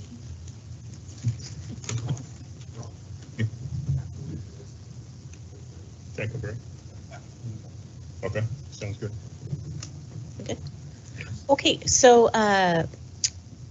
we are back here for the board to again consider the draft policy 2333 for second reading. The board will recall that at the last board business meeting, the board passed the policy that you see in front of you now for first reading. And subsequent to that, the board asked for two things. The board asked legal counsel Bronson Brown, who's here tonight, and I to go back and do some work on a couple of areas. And the board also asked our student board representative, London, to get some feedback from students. So the first thing we're going to do, so Bronson, you can take a seat. I didn't mean to cue you up there, is to provide London the opportunity to share with you the processes used and the input received from students. So London, I'm going to have you come on up and I will bring up your PowerPoint for you here and let you take it from here. Okay, so hi. I got the opportunity to send out a survey to the students. So it was sent out to all of the KSD high schools, and a majority of the responses, so actually before that, we also spoke about it at our student advisory council. So we'll talk about that first. Okay, so at the student advisory council, we went through and everyone had the opportunity to share just any thoughts, concerns on the draft policy and just the topic itself. So our main focal points was a lot of students agreed that college flags, sport flags, and school signage should remain, and they don't see an issue with that. And then we were discussing a lot, multiples of flags, sizes, height, and those things listed in the policy, as well as how schools and classrooms should be a neutral place, and that safe, like the feeling of being safe in a classroom and welcome comes more from a teacher than flags and displays was also spoken about. And then I think you guys have this too that you can go through. And then, so I sent out a survey, and a majority of the students who responded were freshmen, and we do have a lot of freshmen this year, so that was kind of expected. And so it was sent out to all the high schools, including MCP, Phoenix, Legacy, Endeavor, and most of the results were from Kennewick with 838 results, and then Kennewick at 470, Southridge with 45, and MCP with 5. And then, so I wish that we got more like responses from other schools. Ooh, I don't know how to go back. I wish we had more responses from the other schools so we could get a better look at their thoughts, but this is where we're at for now. So one of the questions was, what types of signage do you believe are appropriate in school environments? So a majority of students said college sports and curriculum based. We have 1,204 for college, 1,211 for sports, 939 for curriculum, 644 for social movement, 937 for extracurricular, 242 for political, and then 1,061 for international. And we had a lot of write-in responses, with 71 being for pride flags. And then we also asked the same, but for what is not appropriate. And these are the results for those. And we did have a lot of write-ins for all the responses, which was helpful. If you guys want to look at that.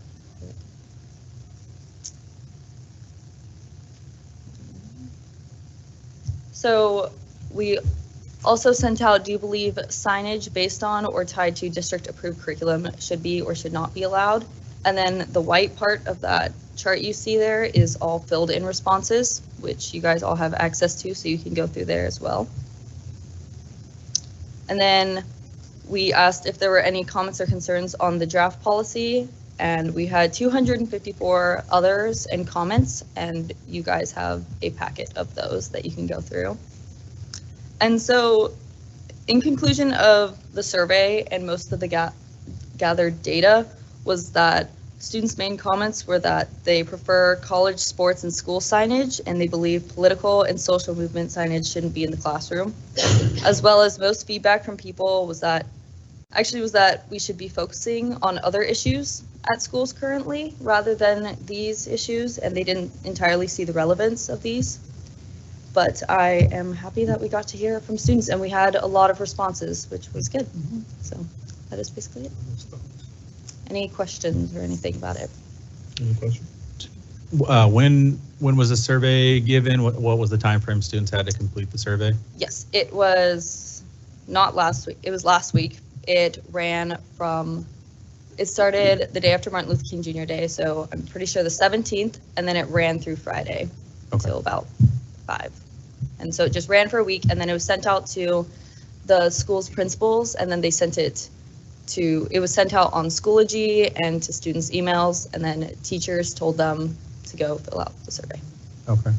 And the 1,300 and some odd respondents, that makes up about 25% of high school students, roughly ish. Is that about where we're at?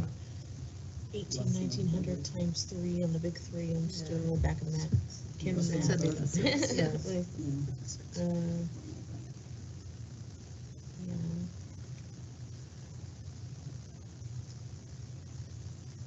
So it's probably like 5,700-ish, right? Yeah. High school kids. So about 25%. Okay. So London, you said it went out on their Schoology and their student emails. Yes. Did that go out in all schools to all students? Yes. Okay, because I'm just. From what I was high told. schools, right? Yes. Right. All high schools. All schools to all students. So I'm just concerned about,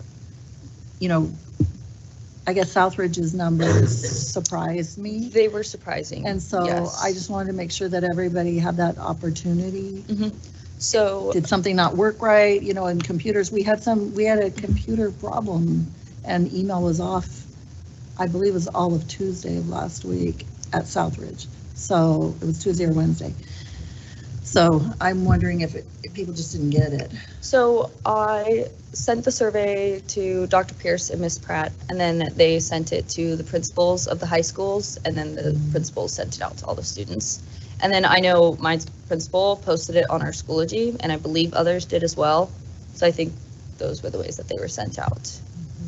I think the part where we got less responses is it was like less publicized and it wasn't promoted a lot. I know my principal told all of our teachers to take a few minutes during class to have students fill it out. So there was a set time for people to do it. So I think that's why Kennewick has a lot more results there. Thanks. Does every student have to get into Schoology like every day to do work, or is that something they get into occasionally, like email? So Schoology it's our platform. It's like Google Classroom. So we had Google Classroom before, and now we have Schoology. So every teacher has a class, and then that's where assignments can be posted and tests and grades. I know not all teachers implement it a lot, but quite a few do, but it is there for all students, and it is on our Chromebooks, and we can access it anytime.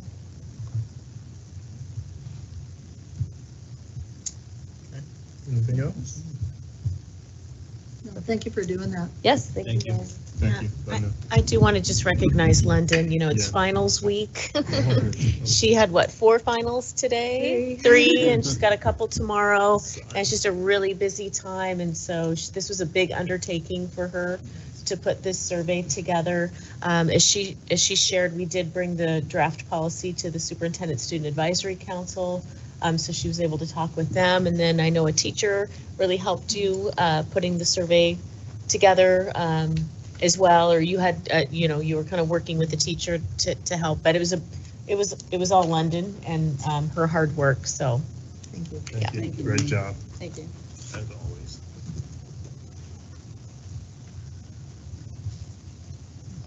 Oh, sorry. I think it's my cue to do something. Okay. So as I mentioned, in addition to asking London to seek feedback from students, the board asked Bronson and I to look at a couple parts of the policy that the board was discussing at the last meeting. So in particular, the question about what does permanent mean was raised, and also what, you know, being clearer about what's multiples. So we took that direction from the board and attempted to provide you with another update that might better meet your needs.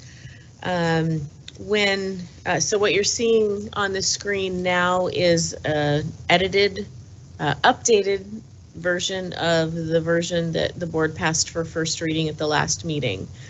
And rather than say permanently, because I think what the board was grappling with there is really, what does permanent mean? If you tack a poster to a wall, is that permanent? If it can be moved, really what constitutes permanent? So we updated that to say on a full-time basis. I'm not sure that is any clearer, but I don't think that the idea that you were trying to get at was, you know, that it's like permanently attached to the wall, but that's something that's always present in the classroom. So that was what we did there. And then as you were discussing multiples and sort of what does multiples mean, and we're, you know, the best we could do there, I guess, is to say like no more than one copy. We're not exactly sure what you're trying to get at there, but I guess if you wanted to be more specific about what does this idea of multiples mean, I think not more than one potentially is something for consideration. But again, you know, we're trying to take direction from you all and work on it and then bring it back. And Bronson, I don't know if you have anything else to share here. No, that's exactly right. We're just we're taking your direction and trying to interpret it and making the edits the best that we could based on on your direction. So.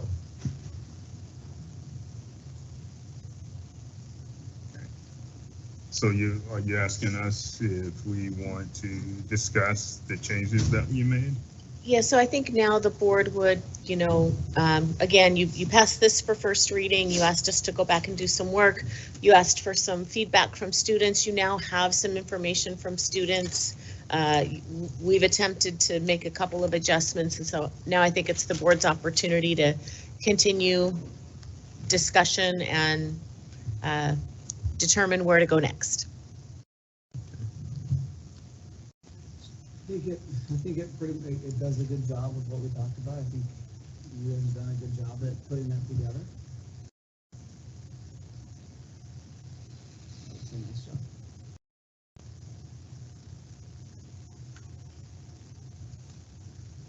I actually agree. I want some clarification, though, I guess, from the board members. Some of the public comments were that we took the flag out of the classroom.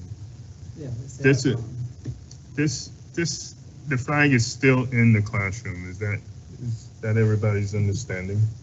Yep. Is that, as a superintendent, the flag, from what we have here, the flag remains in the classroom? Are you referring to Pride flag? Pride flags?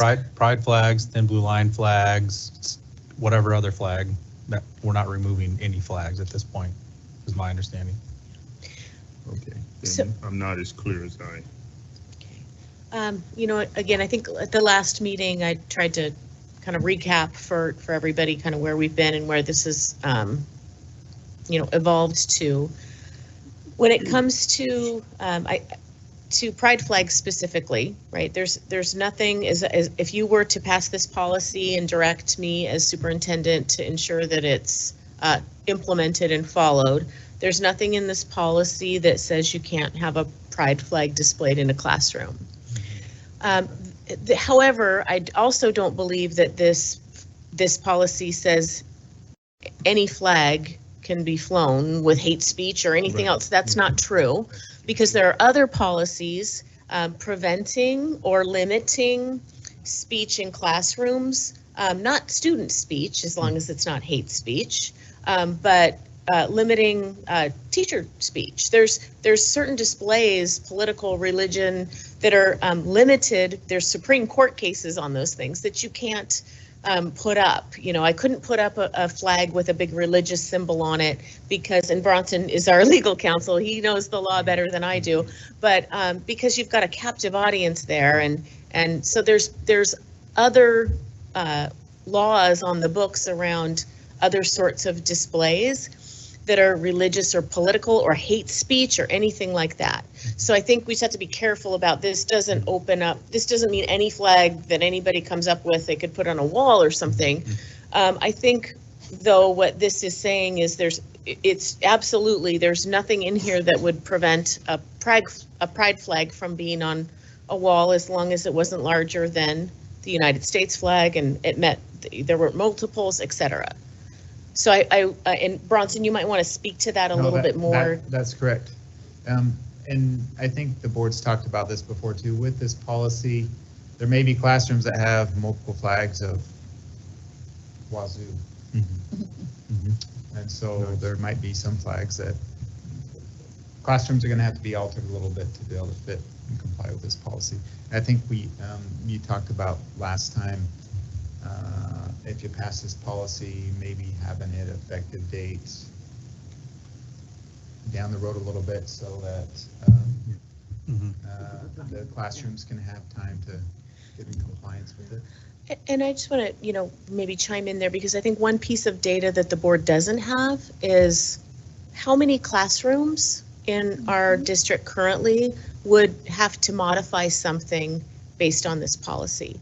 And if that's information that you would like me to collect, I'm happy to do that. That is a piece of data that you don't currently have, and I don't currently have. Sure, I think it's a great idea.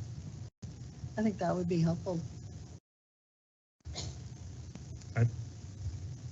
I don't need it, but I respect that it is a good idea, but I don't need it. But I certainly good. It's a good idea.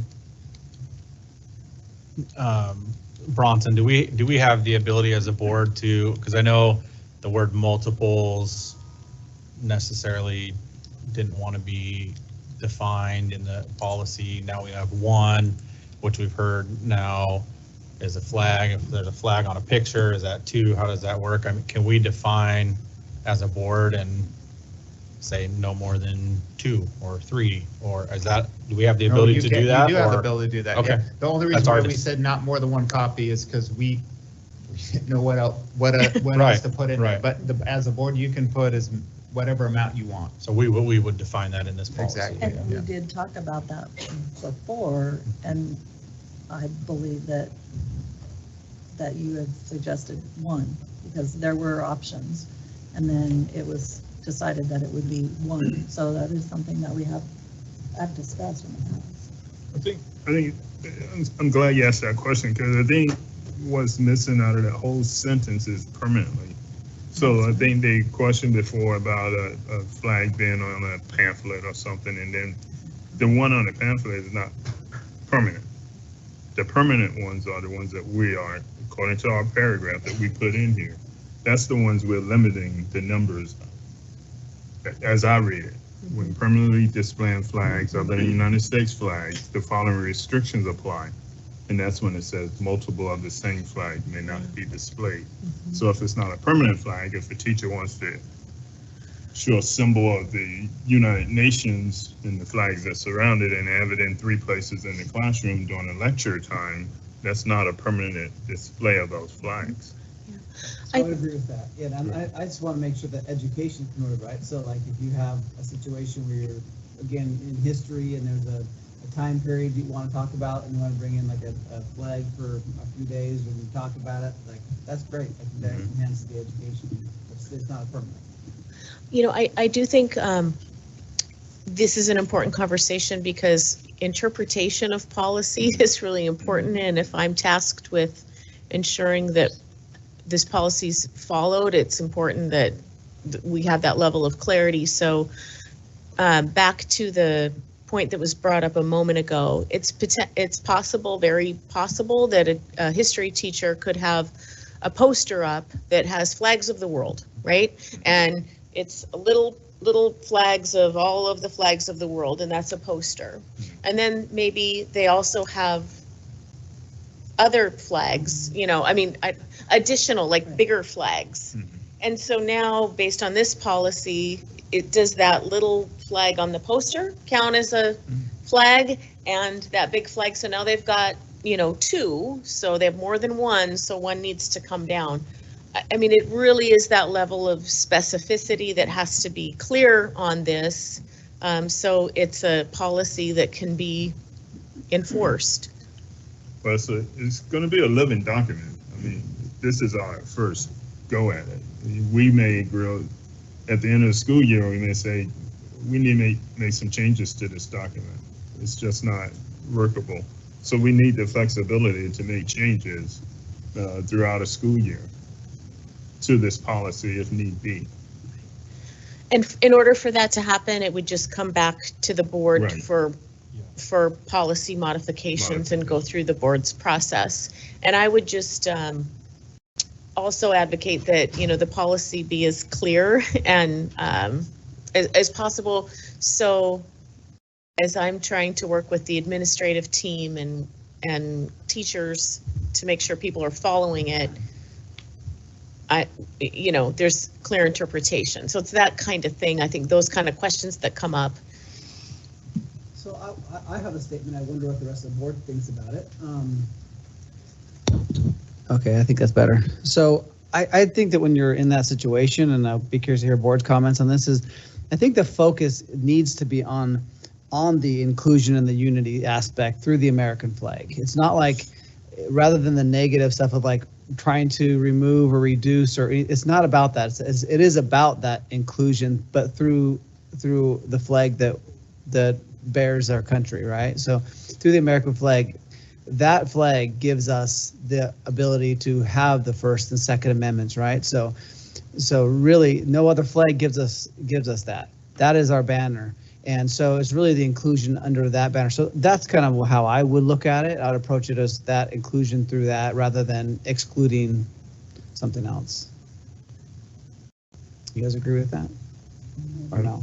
I'm gonna be honest, I don't quite understand. We said that no flag would be more prominent than the United States flag. Exactly. So I think we have that in there.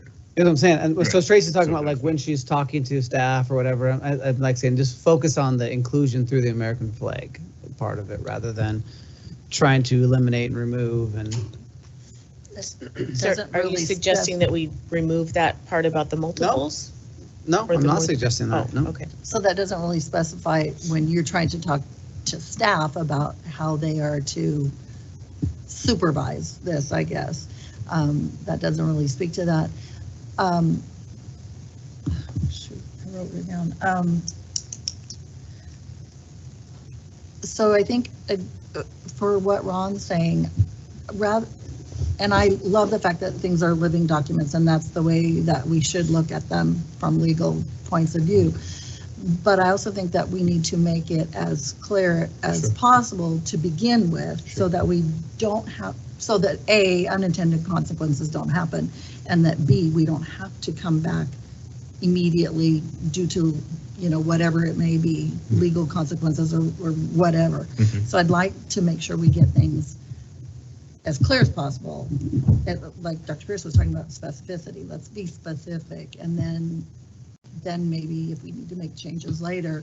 But I think that this, you know, we're talking about, it was only one, and now there's the suggestion, well, maybe it could be 2 or 3.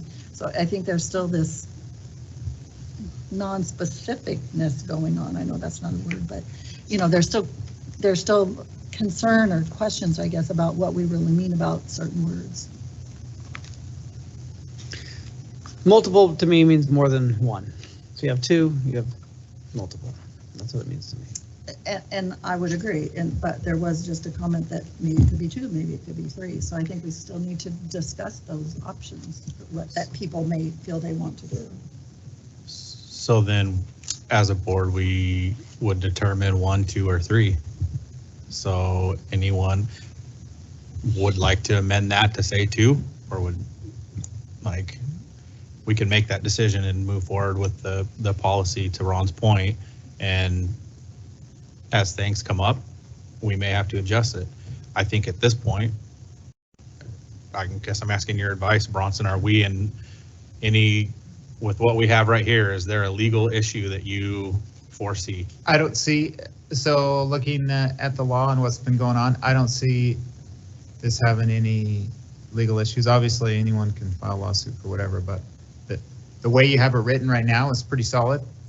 It's pretty objective. Now the challenge will be, like Tracy brought up, is just seeing how this plays out. And if there's issues with trying to implement it, enforce it, and if there is, then it may need to come back to you for you to look at it again. And hopefully it's not, because if it is, then the answer is probably to reduce it to just the American flag, because that's the way you don't get sued, right? So hopefully. No, there will still be people suing you for the opposite. There's more than just a minute. If you guys don't mind, I think permanently is the key word here. Even in your example, Tracy, when you were saying it, so one of the flags would be permanent. So each student can hold up a different flag or the same flag to show who's pro-German or who's pro-Netherlands, show flags, but that's not a permanent flag. So you can have 15 flags being shown of each side, but the permanent flags, the ones that someone puts around the border of their classroom, should only be one of each, whatever that flag stands for.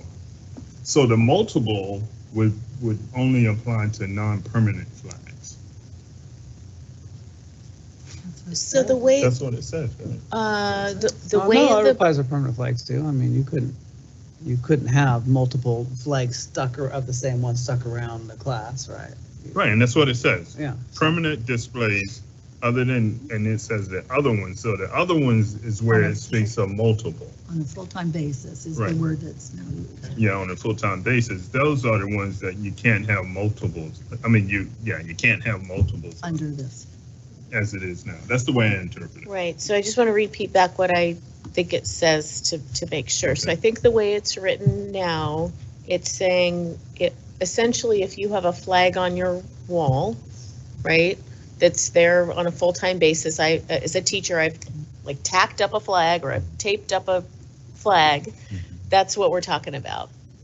And so if it's being displayed permanently, I'm not just showing it for one class period or something, it's on my wall all the time, then that flag, according to what's written here, can't be larger than the US flag that's displayed in the classroom, can't be hung higher, I can't have more than one of whatever flag it is, and I can't use that flag to cover a window. That's what you have written here. That's what I understand. Okay.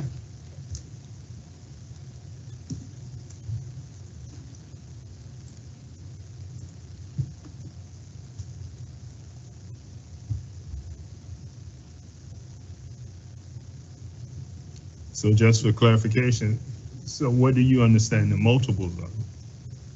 When can you have multiples?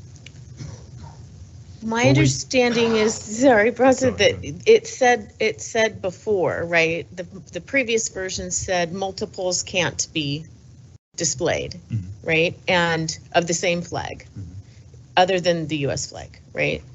And then the question came up about like, what's the specific definition of multiples, which is why we went back and said, well, I guess it's not more than one. So I think the way it's written right now, it's saying you cannot put up multiples of we'll just take a Husky flag, okay? I'm a Husky. I can't have multiple Husky flags in my classroom, period, based on what this policy says. I can have not more than one Husky flag. No. I think that's what it says. No, not permanently. That's what I was gonna say, on a full-time basis. So It says that, when displaying flags other than the United States flag in school on a full-time basis, right. the following restrictions apply. So can I give an example? I'm sorry, Diana, I respect you more, but it just came to mind. What if an instructor said, okay, it's Apple Cup.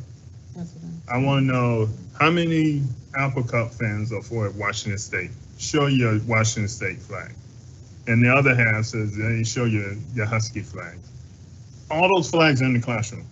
When this is over, the flags go with you, go enjoy the Apple Cup. Nothing wrong with that, show of flags. They're not permanent. That's But correct. you just have multiple flags in the classroom. Absolutely. I agree with But what you're not saying on a in terms of full-time interpreting this. I also think it means if you're studying Mexico, right, in your classroom, and you don't typically have multiple flags of Mexico always on your walls, but you have them up for that particular unit on Mexico that you're studying, and it's a 6-week unit, then that's not a full-time basis. They're not always on your wall. They're on the wall for a specific purpose during a specific time period. Also, just like I guess even if it was like Apple Cup, if as a teacher, I decorated my classroom with Husky flags and Cougar flags during Apple Cup for Apple Cup, just during that time, they could be big and whatever, they could be multiple versions, but it's for a set period of time. They're not always on my walls on a full-time basis. Correct. Okay, Yes. right? I think that's what this says. Yeah. Yeah? Yeah, it does, Okay. yeah. So all of you have been in the classrooms. So reading through this, is there, at all the schools, they have school banners, which are pieces of material, certain color, stand for something, they stand to represent the school. I don't know, are there school banners hanging in all the Yes. classrooms? Not in Not in the classroom. Not in the In classrooms? some classrooms, Okay. in I don't know if they have banners. in the or gyms not. more frequently, for the different sporting championships, you could have multiples of those. If the wrestling Yeah, team. so they have, like in the gyms, they do of all the Right. different schools in the conference. Well, schools in the conference, but I'm thinking like the wrestling team takes district championships 6 years in a row. You're going to have each one of those there, and it's going to be the same It's banner. different. It's a different year. Good It's not the point. same banner. It's definitely not the It's same still banner. going to have Kennewick or Kennewick High or whatever, so, yeah, unintended consequences. That's not the same. That's not, no, it's totally different year, different numbers on the flag. It's not the same thing. Does it represent the same place, the same group of people, the same school? Not the same group of people. Does it Different. represent the wrestling team? Yeah. Yeah, I think that's a different thing, but if we want to add in classrooms to define this policy, so we aren't talking about state championship banners at a school, then we can do that. I mean, I think that's a quick amendment. So I personally think you've got it in a format, or I can support what you have here. But I respect the fact that if you want more information, we can certainly come back and get more information. I'm okay with going ahead. The information would be nice to see anyway, but I'm okay moving forward. Yeah. So procedurally, I think, I don't know that a motion got made. Motion to adopt? Well, I don't know that the motion got made to put it on the table for discussion, so we should probably go back and. So do we have a motion to accept 233 as presented for second reading? Or is it to discuss? No, you do it. You make a motion. Yeah, to do it, and then. To do it, you have it seconded, and then you discuss it, and then you take a vote on it. I will second that. Well, I didn't make the motion. I need the motion made. I think you just made it. Oh, No, I can't make it. I motion to accept policy 233 as written I second that. For second reading. for second reading. Okay, we have a motion. Do we have a second? Is there any discussion? Other than what we already have? In addition to what we already have? So just in our discussion that we've had when we weren't necessarily discussing, but now we are discussing, there were a lot of different things that were brought up. Is it 1? Is it 2? Is it 3? Is it only in classrooms? You know, that's completely different than what we talked about before. Is it now not going to be in gyms? Will it be in gyms? And there's just too many things that are not clear. Dr. Pierce used the word specific, and I think that's the perfect word. If you're going to be specific about something, then you need to include those things, and you can't just talk about them and say, oh, that's an easy fix. That has to be on there, and we have to give the community time, as I've said before, to respond to us about what is before us to make a vote. You know, we've had so long to look at this, and I've never seen a proposal come from you, Diane. Like, why didn't in the last 3 months, like, why haven't you brought this up and suggested changes or something? I don't get it. Like, it's okay. I don't have to make those proposals. You've made them, and I've helped craft it. So if we're going to add things, I'm not comfortable. If we're going to add things today, I'm not comfortable with that. Okay, fair enough. Okay, any more discussion? I will say that I think Mike should have a vote in on this. I know he's not here.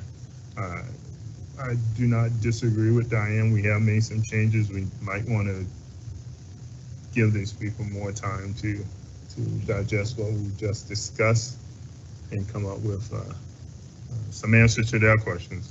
can we all come prepared to, if we're not okay with this, with our suggestions for change, rather than just come here and say, I'm not comfortable, Well, and then just, let's- it's just gonna, we're just gonna drag this thing on for 100 years. I know, like. but Except you can't make suggestions at the time and just say we're going to change it now, because it's not in there to change and take feedback on. That's the way it works. So, and let's respect each other. If we each say that we need more time, let's respect that.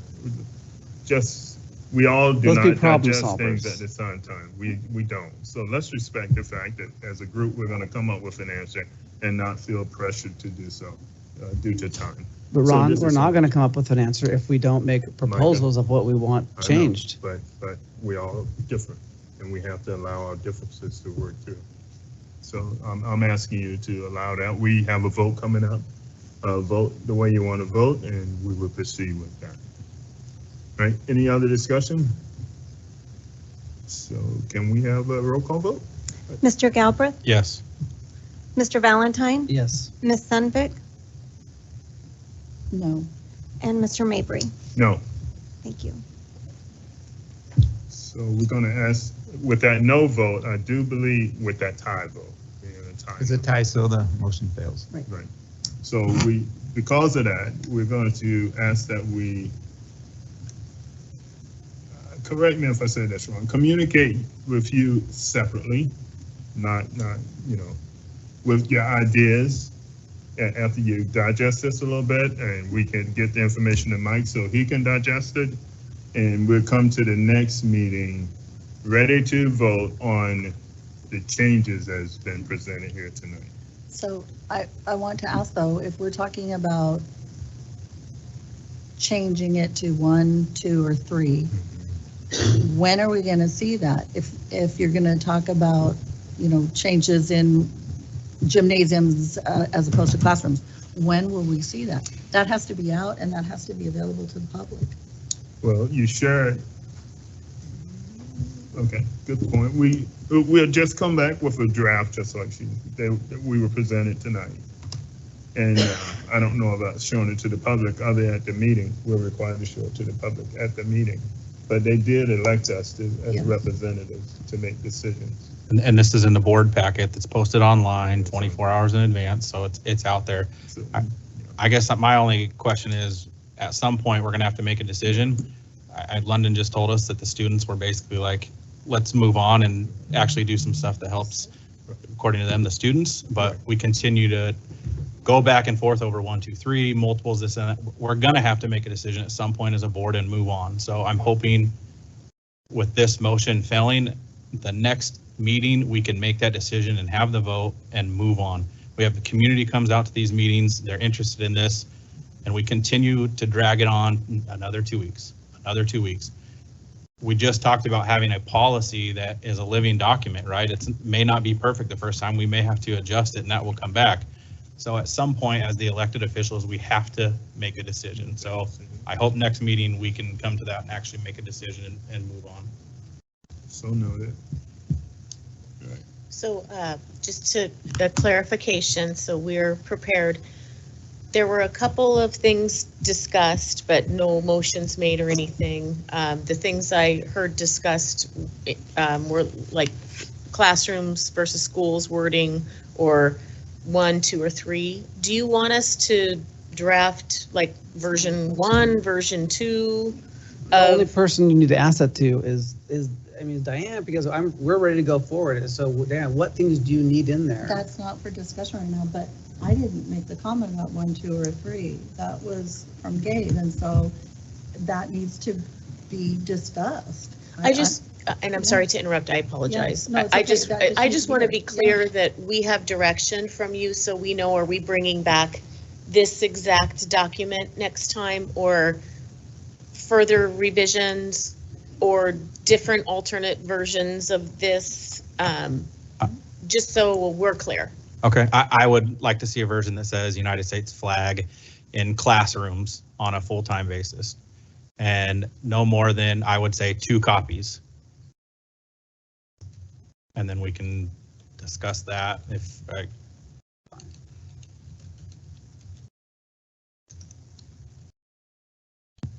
just making notes here so we don't forget.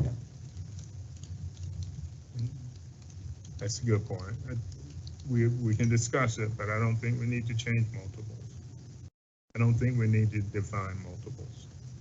Well, when you say 2, then it's not multiples, or it's, so. I don't think you need to be that detailed. I think multiples is covered under, like I said, Cougars versus Huskies. You can only have 2 people waving Husky flags or Cougar flags.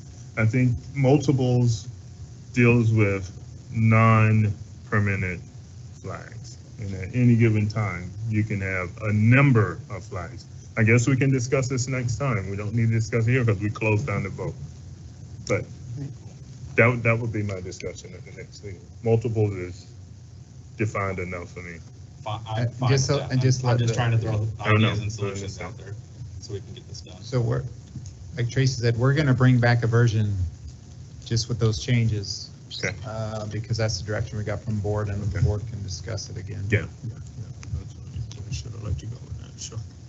Any other changes that we want to recommend to our management team? Anything else, Diane, that we should address? We brought up the gym. Do we want that addressed when we come back? The banners. Gabe, that was yours. Do you want that in there? Well, I think No, you put that's say why you in put the it just in the classroom? classroom, so it's restricted to classrooms. Can I say banners? Can we? Is there a legal term difference between a flag and a banner? maybe do that a little bit of your time. See if we can exclude a banner from being a flag. Do you see any issues with that? No, I mean, I know what the intent is. The intent is obviously you want school banners in the school. Of course. And if they want to put them in the classroom, show their school pride, they go to Southridge, they want a Southridge banner in the classroom. Like, yeah, that's. Well, if you're in a DECA class, you're going to have DECA banners. I mean, those would be in classrooms. So that would be different. But they're not the same, though. They're I didn't say they different. were, I was saying they would be in. And we could address that. That's something we can say. It's Just so already that, said. Just making notes here.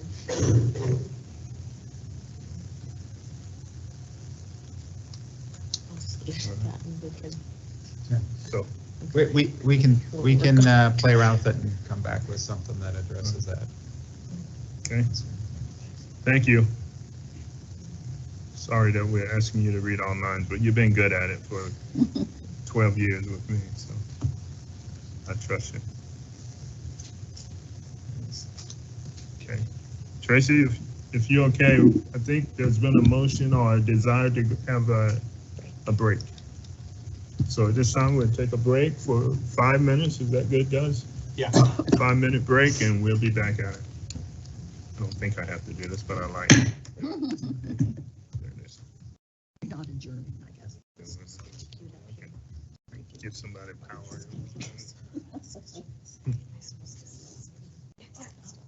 I hope I wasn't disrespectful.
Okay.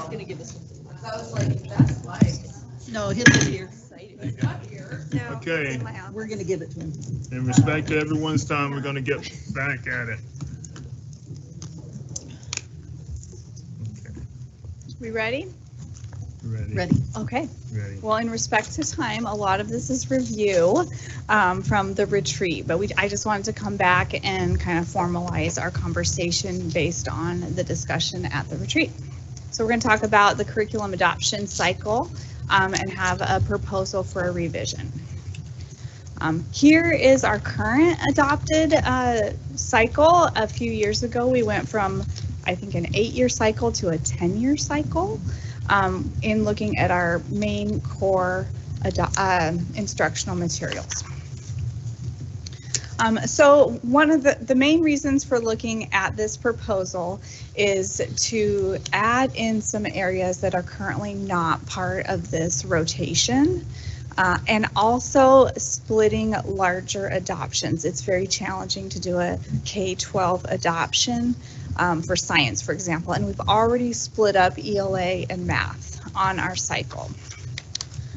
So we are proposing that we add these other ones in, and I just want to assure the board we didn't stretch it out. It's still a 10-year cycle, and we squeezed these other areas in on years that we have smaller adoptions.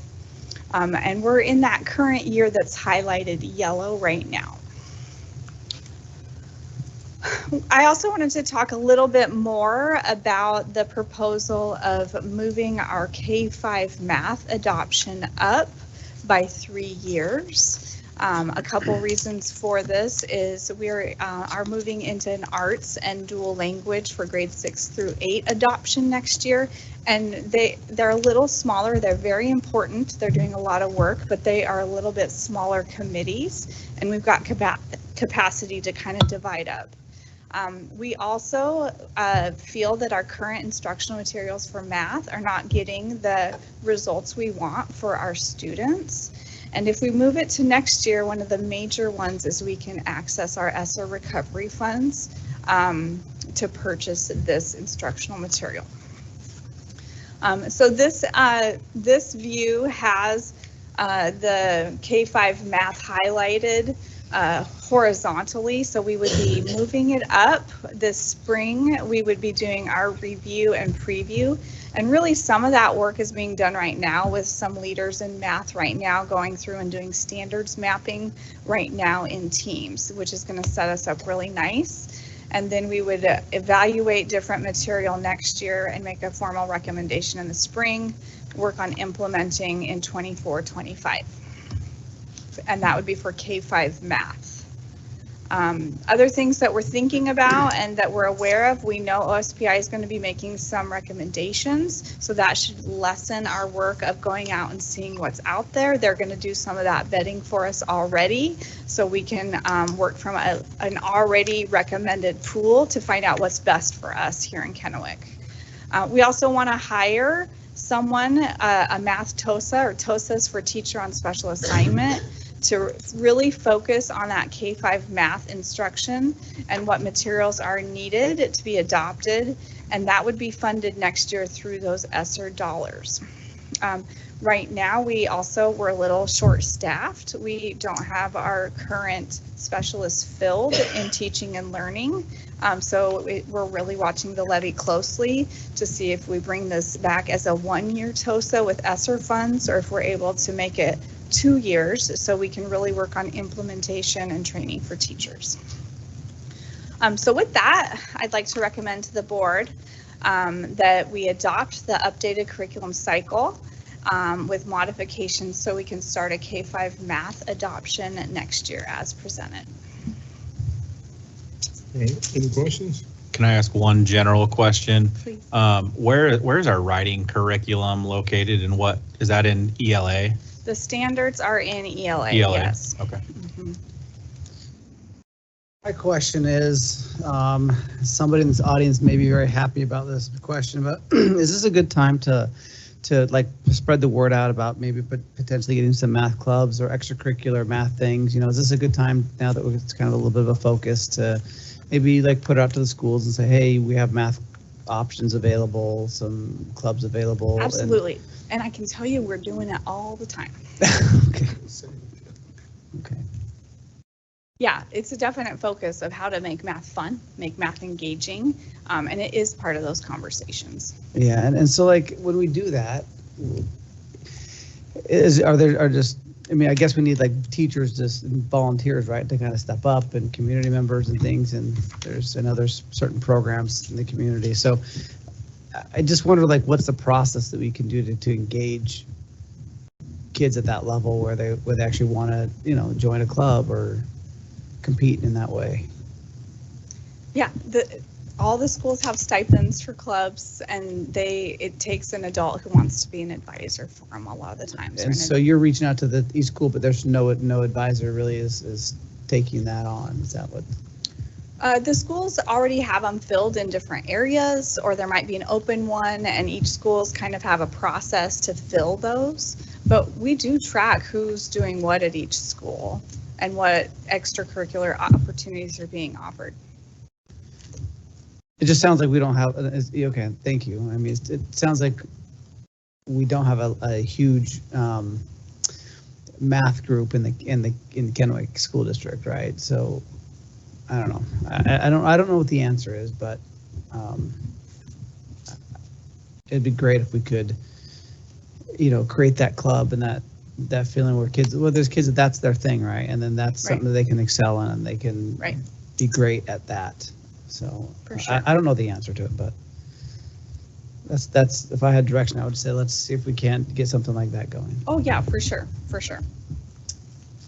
I have a question for you, and it's sort of on telling what Michael just said. We've seen our grades decline, and due to whatever circumstances we've been challenged with for the last 2 years, and even some people question our graduates graduating with maybe not the ammunition that we need for them to be successful in whatever.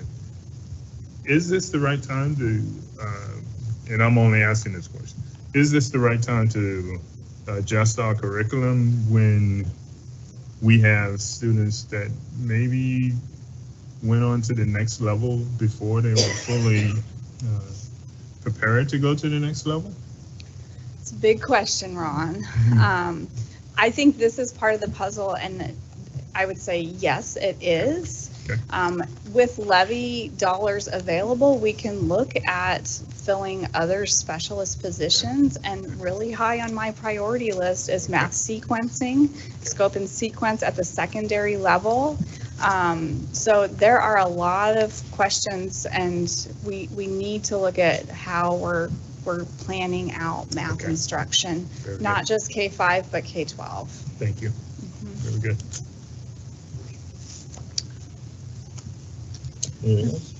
Do our Title I schools still have our math specialists, or did that have a go away too? I am not aware of any being cut. Okay. I just, because I haven't been in the building, working for a couple of years, and I know we used to have them specifically in Title I, and then, like you said, you could. Not use every money. single Title I school has Chose one, to, but we do have them in schools. And a few of them are actually working on shifting to helping support classroom teachers and their instruction, not just Rather than pulling pull kids out. Yes. Okay, thanks. Anything else? As always, you do a great job. Appreciate it. Thank you. Wait, I I'm think sorry. she wants a. Yeah, I was gonna say, Motion. I motioned. You have a motion. I have to stand here a little longer. That's okay. Well, you still did a good job. But, Thanks. but I guess we are looking for a motion. Anyone ready to offer up a motion? I motion the board adopts the updated curriculum cycle with the modification to K-5 math as been presented. All right, may I have a second? I'll second. All right, we ready for a roll call vote? Okay, Mr. Galbraith, Yes. Mr. Valentine, Yes. Ms. Sunvik, Yes. Mr. Mabry. Yes, Thank you. thank you. All right, next we have Dr. Pierce going to discuss policy 1115, order director, students rep. Is that right? Did I miss one? That is correct. Yeah, all right,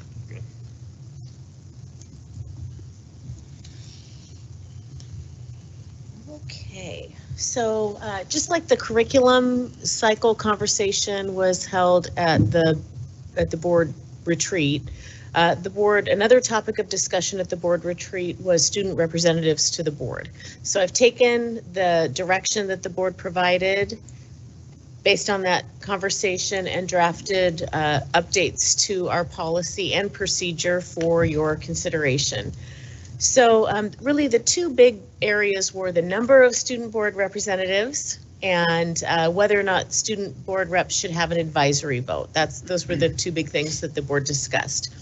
So when it comes to the policy language, what I always look at what's the WASDA model policy. And the WASDA model policy is very similar to ours, and actually I thought maybe just a little bit clearer. And so what you see in front of you is essentially the WASDA model policy here, which is the underline in red, right, with our current strike through. And essentially it emphasizes how the board values student voice. And it says instead of one representative, the school district will seat 2 student representatives. One being the representative who would sit, and I know the policy doesn't say all this, but I'm embellishing a little bit, but the student representative would be the student who sits on the dais, and the representative elect would be the student who, as the board discussed, you know, would be sort of shadowing the main rep and then step into that seat the following year, right? So that's why I'm calling it student representative and representative elect. And then, you know, what their expectations are in general, it's very similar to what we currently have. And, you know, the fact that they don't attend executive session, which is current practice and legal practice. I've specified here that the student representative seated on the dais would be the student representative who would provide the advisory vote, right, if the board decides to implement that. And this is what the WASDA model policy says, that immediately before the board votes on an agenda item, the student representative, and I guess this is up to you, whether you want it to be just the main representative and the representative elect, or just the representative sitting on the dais, will be asked to provide their advisory vote, whether pro, con, or abstain. So the number of student reps and the advisory vote piece are both built into this policy. And then I also updated the procedure that goes with the policy. So I'll just show you that real quick here. And I know you have this in your materials.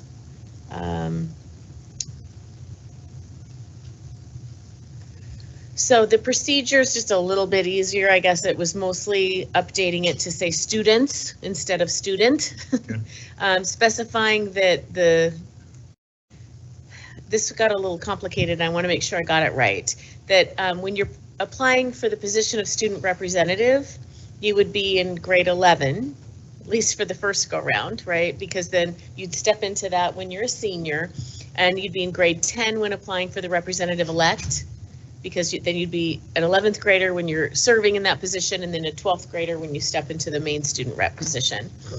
So some of that's just cleaning up, you know, number of students, and that the term of the student representative elect would be 2 years, and the student representative would be 1 year. Hopefully this is all making sense. Well, the elect is Application. still 1 year, but you're What? 1 year as an elect and 1 year as a. But. Oh, that's true. Yes. Oh, and I do have that specified here, that 1 year is representative elect and 1 year is the student rep. It reads right, but that's, yeah. Yeah. And then the application process, very similar. Just cleaning up some kind of grammatical things and clarity there. Responsibilities really haven't changed. Essentially, I'm the person who works with the student board rep, so I updated that language. So anyway, I just want to highlight the parts. I know you've seen these documents, and now it's up to the board to discuss. Okay, we have a motion. Do we have a motion? I move to approve. 1115, student reps to the board of directors for first and second reading. Okay, for first and second reading, do we have a second? I'll second it. All right, we have a motion and a second.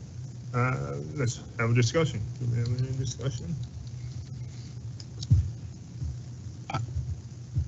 I mean, I can go back into all the reasons why I didn't agree with the student advisory vote that was discussed at the last meeting. I feel like ultimately now we're asking the student rep to make that vote and commit to one way or the other rather than be the liaison that provides the information. And so my concern is that the student rep, once they make that decision, is going to potentially put off one side or the other and open them up to potentially the same stuff that we deal with. And I don't think that's fair to them.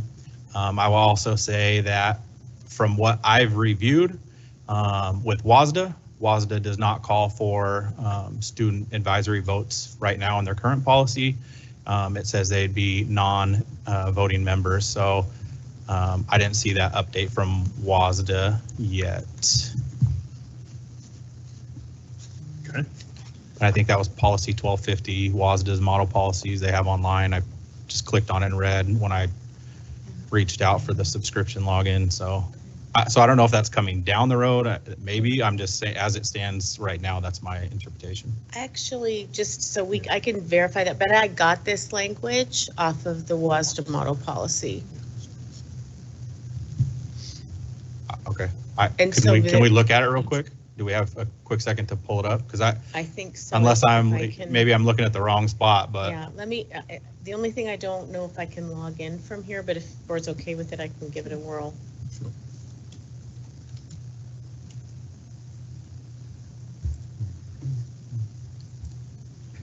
Just can't always remember my login. Because at least where, I mean, I looked with the login that you provided, but under featured policies, policy and legal, under the 1000 series is policy 1250, students on governing boards.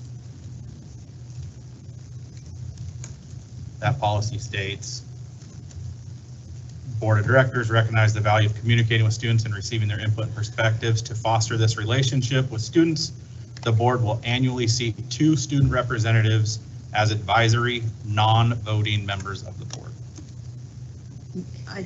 I think they're meaning in their advisory votes, non-voting members. Not counting them. I'm going to ask for some assistance. Non-voting to me is not voting, so that wording is really weird.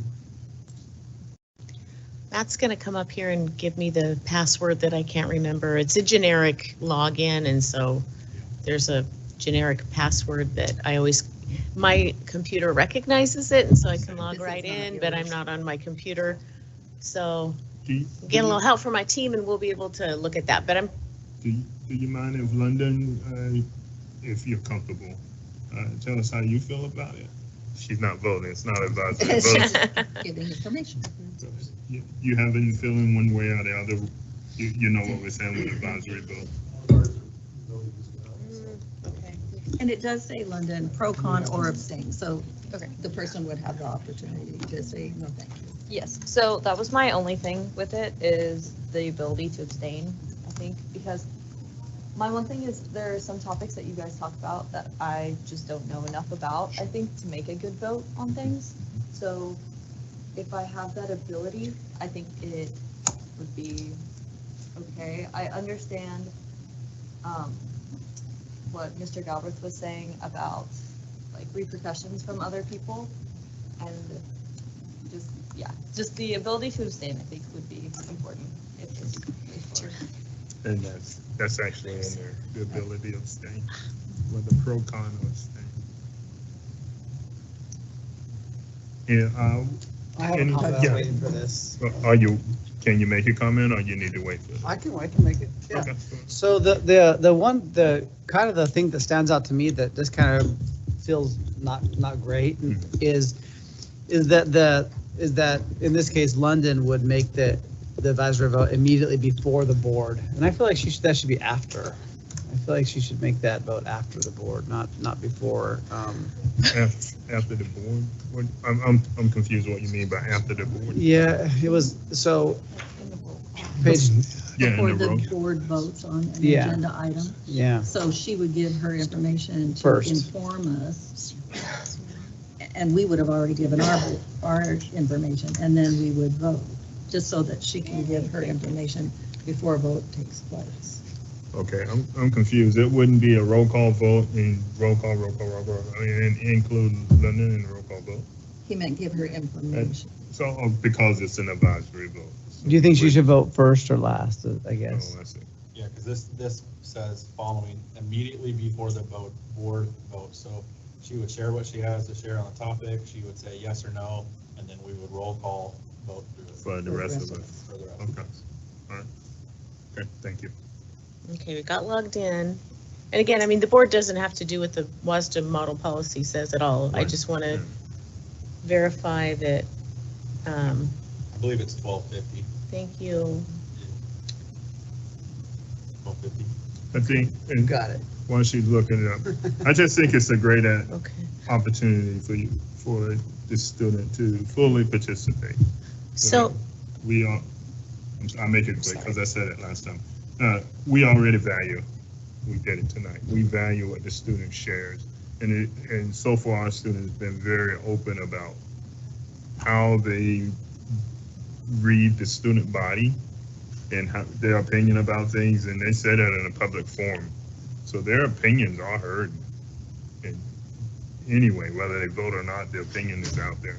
And I don't want to stifle that. I actually want to encourage our young people to get involved and know that their voices are heard.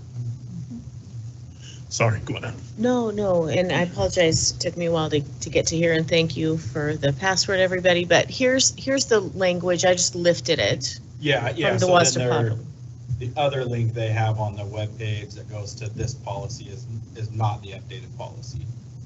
So they have two different policies in two different places. So this is revised. It looks like it's revised in December, which is great. But the other policy under featured policies on the webpage Okay. is not updated to Got it, this. okay, so there's this is two- where, got it. Yep, So this is where we thank go you to for- look at those, yeah. So that's where I got that language, just FYI.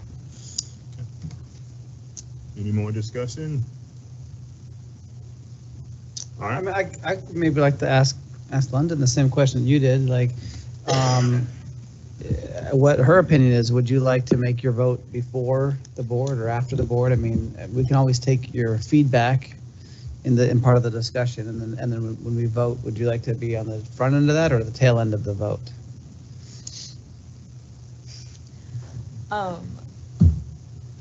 I understand the importance of like going first and how you guys want to hear where I would stand with that, but I also would be nervous going first in case, like, let's say like I vote like no for something and then the entire board votes like yes for it, and then I'd be like, that was the wrong vote. So Because it's student voice, which may be different than adult voice. right? exactly, so it's- that's my it could one be thought very about it.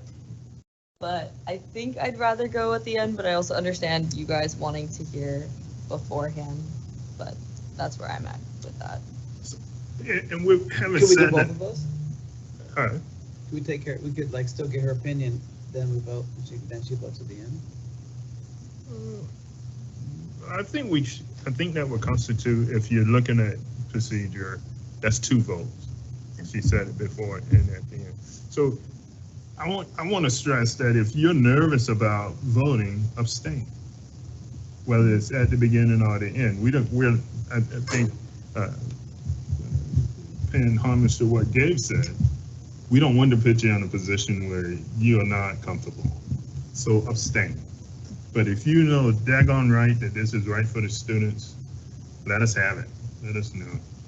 Take a strong stance. And then we can take that advisory vote, and maybe it will help us make a decision. That's all I'm saying. And I would feel bad if you chose to vote, or if any student rep chooses to vote, and it was after we'd already voted, it sort of takes the wind out of the sails of providing students voice. And so, I mean, whether what the student rep says aligns with, you know, what anybody up here also says, that's not the point. The point is to provide student voice, which is just like any other voice, not all the same. So I think the abstention, just like an adult can, you know, any of us can, I mean, you're an adult, but any of us voted by the electorate people can abstain, so could you, or so could the student. So if she abstains every time, then what's her voice? Who would say it every time? It's only when she's not comfortable. Not every time. Okay, so I just want to add, I guess this is the way I'm looking at it. Okay. So, and I'll use tonight as an example. Okay. London does a great job, presents the student survey information to us, all this information, right? Which helps us determine how we want to move forward. At that point, we would be asking her to make that vote on the student voice based on what she's heard from students. Right. We just split a vote 2 and 2. That's her vote would have been before us. That's an uncomfortable position potentially for the student rep to be in, committing yes or no, rather than saying, here's all the information I have, you guys make the decision.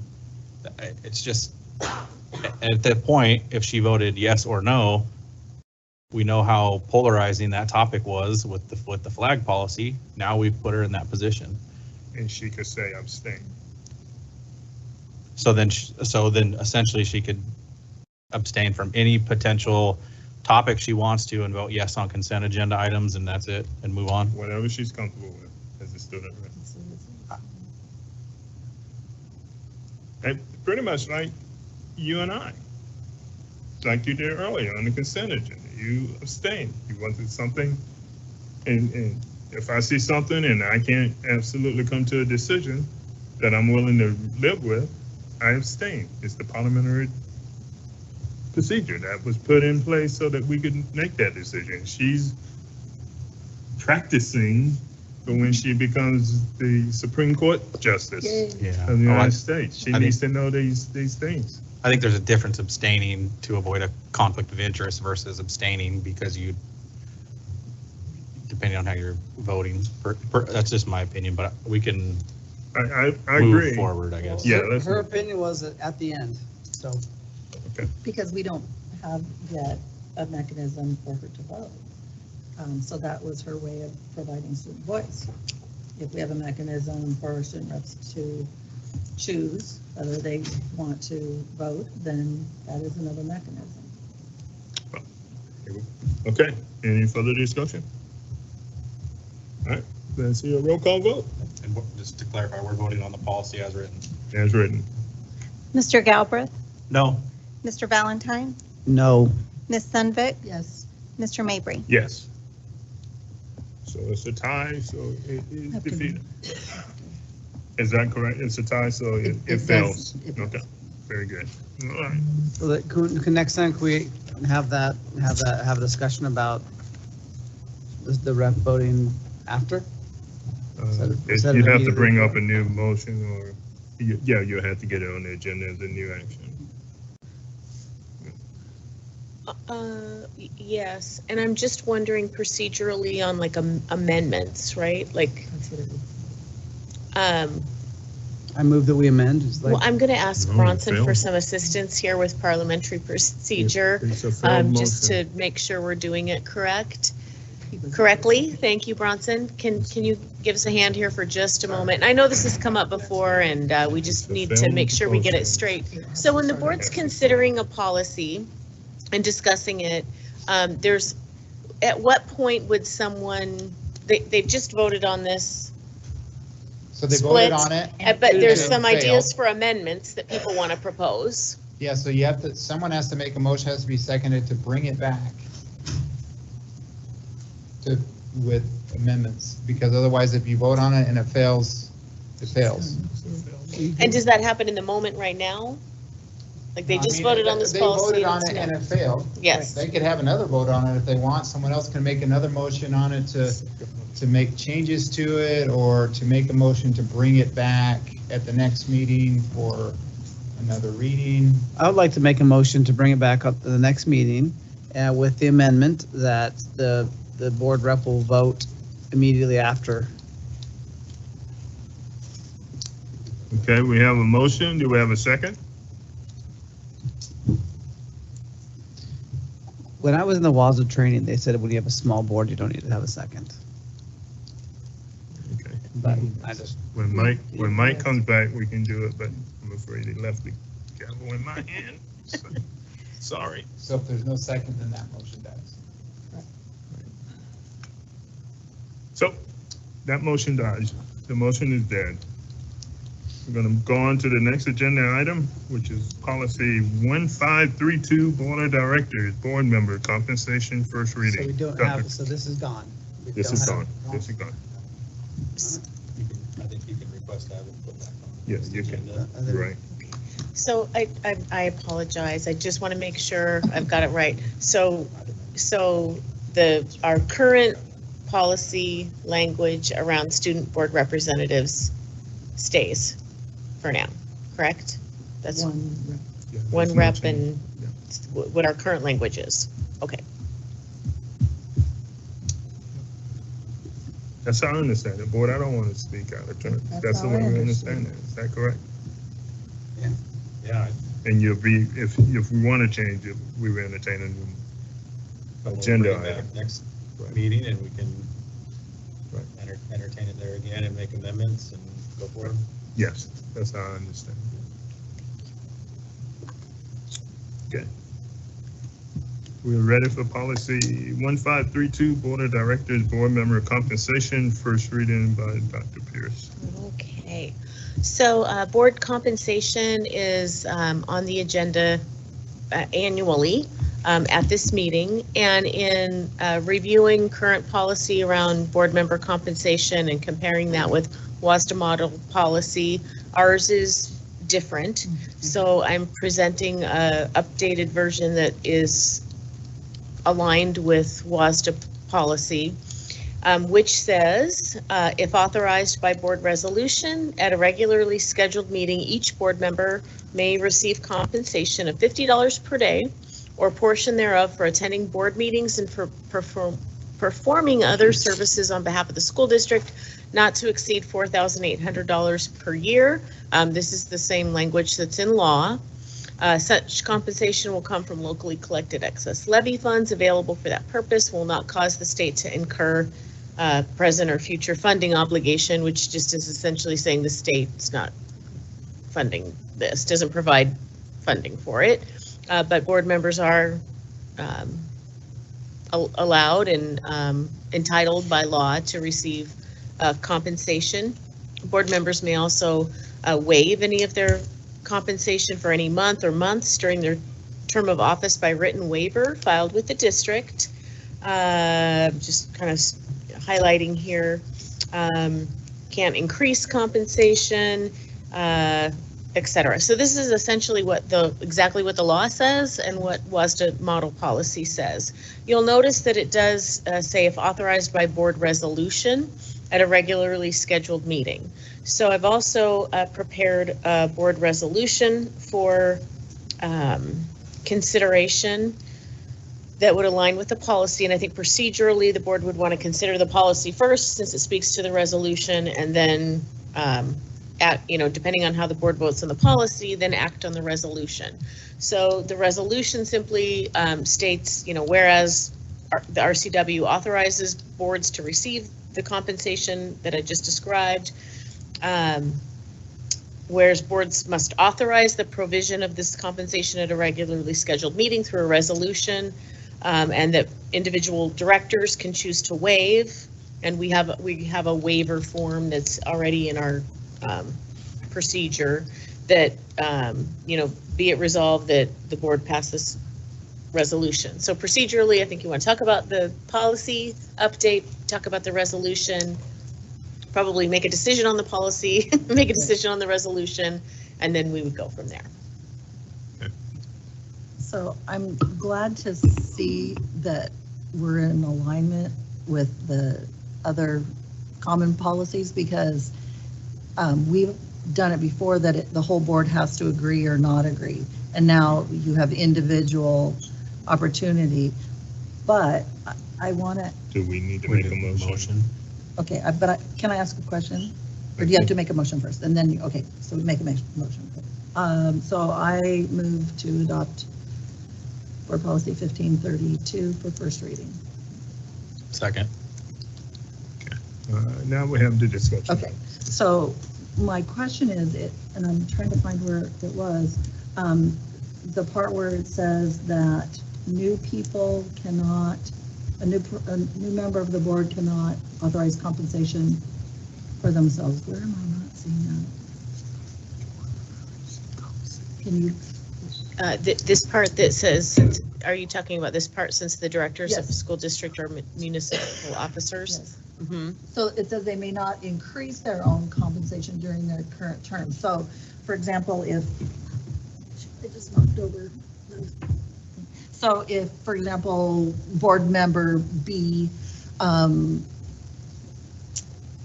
is on now and says, no, thank you, I'm not going to take it. Board member B is also on next year. Can they say, I do want to take it now this year? I'll let Bronson speak to that because Yes, he because had the research. compensation is already set. Okay. So you're not actually increasing your compensation. It's just if they didn't take it the first year, they just waived it. Okay. Which means they can still elect to take it, and they haven't voted to increase that. I just wanted to make that sure there was no compensation. confusion for people in the future on that. And Dan, I think you're right that how the current policy reads, which really isn't aligned with what the law says, is that the board as a group has to determine whether or not to waive the compensation. But what the law really says is the board has to pass a resolution, like allowing, I don't know, like accepting the compensation, which the ability to take the compensation, and then it's each individual director's decision whether or not to waive it. So, I mean, this is basically a copy paste from the law. Yep, thank you. Any more discussion?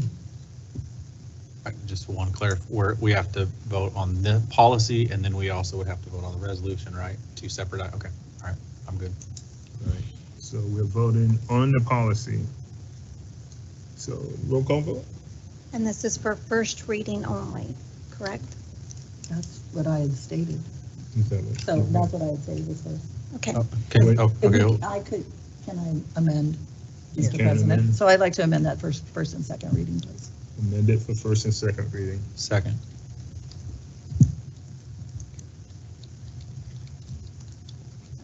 Mr. Galbraith, Yes. Mr. Valentine, Yes. Ms. Sunvik, Yes. Mr. Mabry. Yes. Okay, so now I think the board needs to consider and vote on the resolution. Okay, can you get a motion for the approval of the resolution? Yeah, I motion that we approve resolution for board member compensation as presented for first and second. I second that. You don't need to do a first Okay. and second of the resolution. Just as presented, okay. Okay, we have a motion and it's been approved. I mean, a motion has been made and no second is necessary. Therefore, we'll call for the roll call vote. Did you say no second was necessary? What did you say? Second is not. Resolution. A second?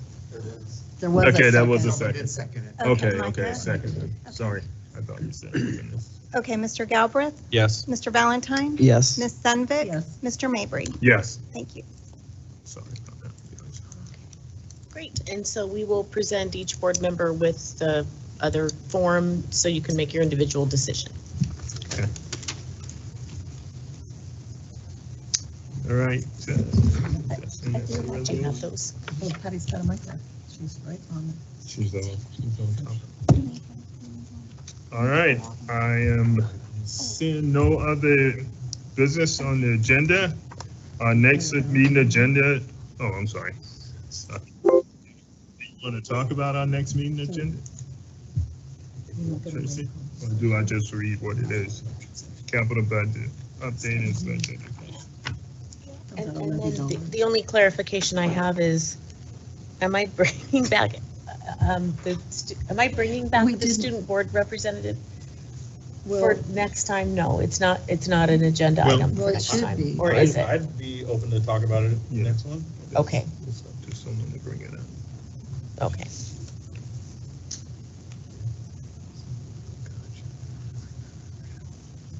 Okay, we will add that to the next meeting agenda.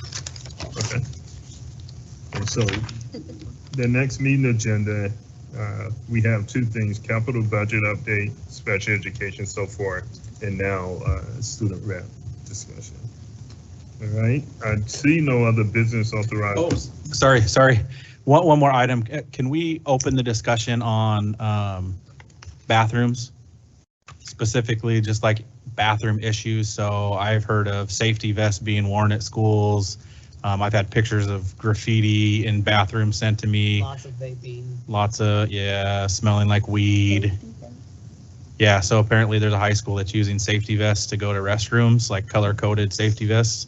London, have you heard anything about that, or do you, from anyone? So Kamaikan is implementing that every building has a different colored vest. It's like a construction vest almost. And so every building has a different color vest, and every teacher in classroom has two vests. And so if someone uses the restroom, they have to wear the vest.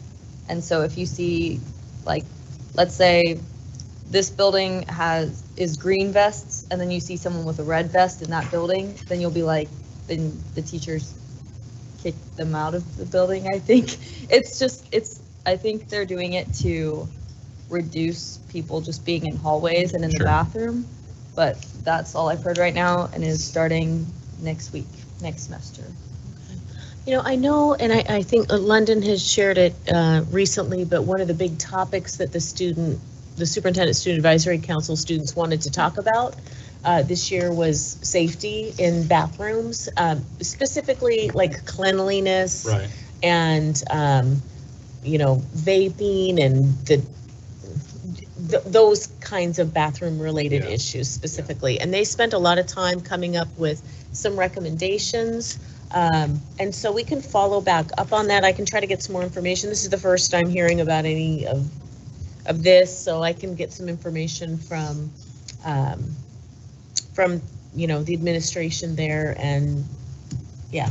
Yeah, I just know that it's been a hot topic on multiple fronts, so let's see what we can do to provide some solutions and help out and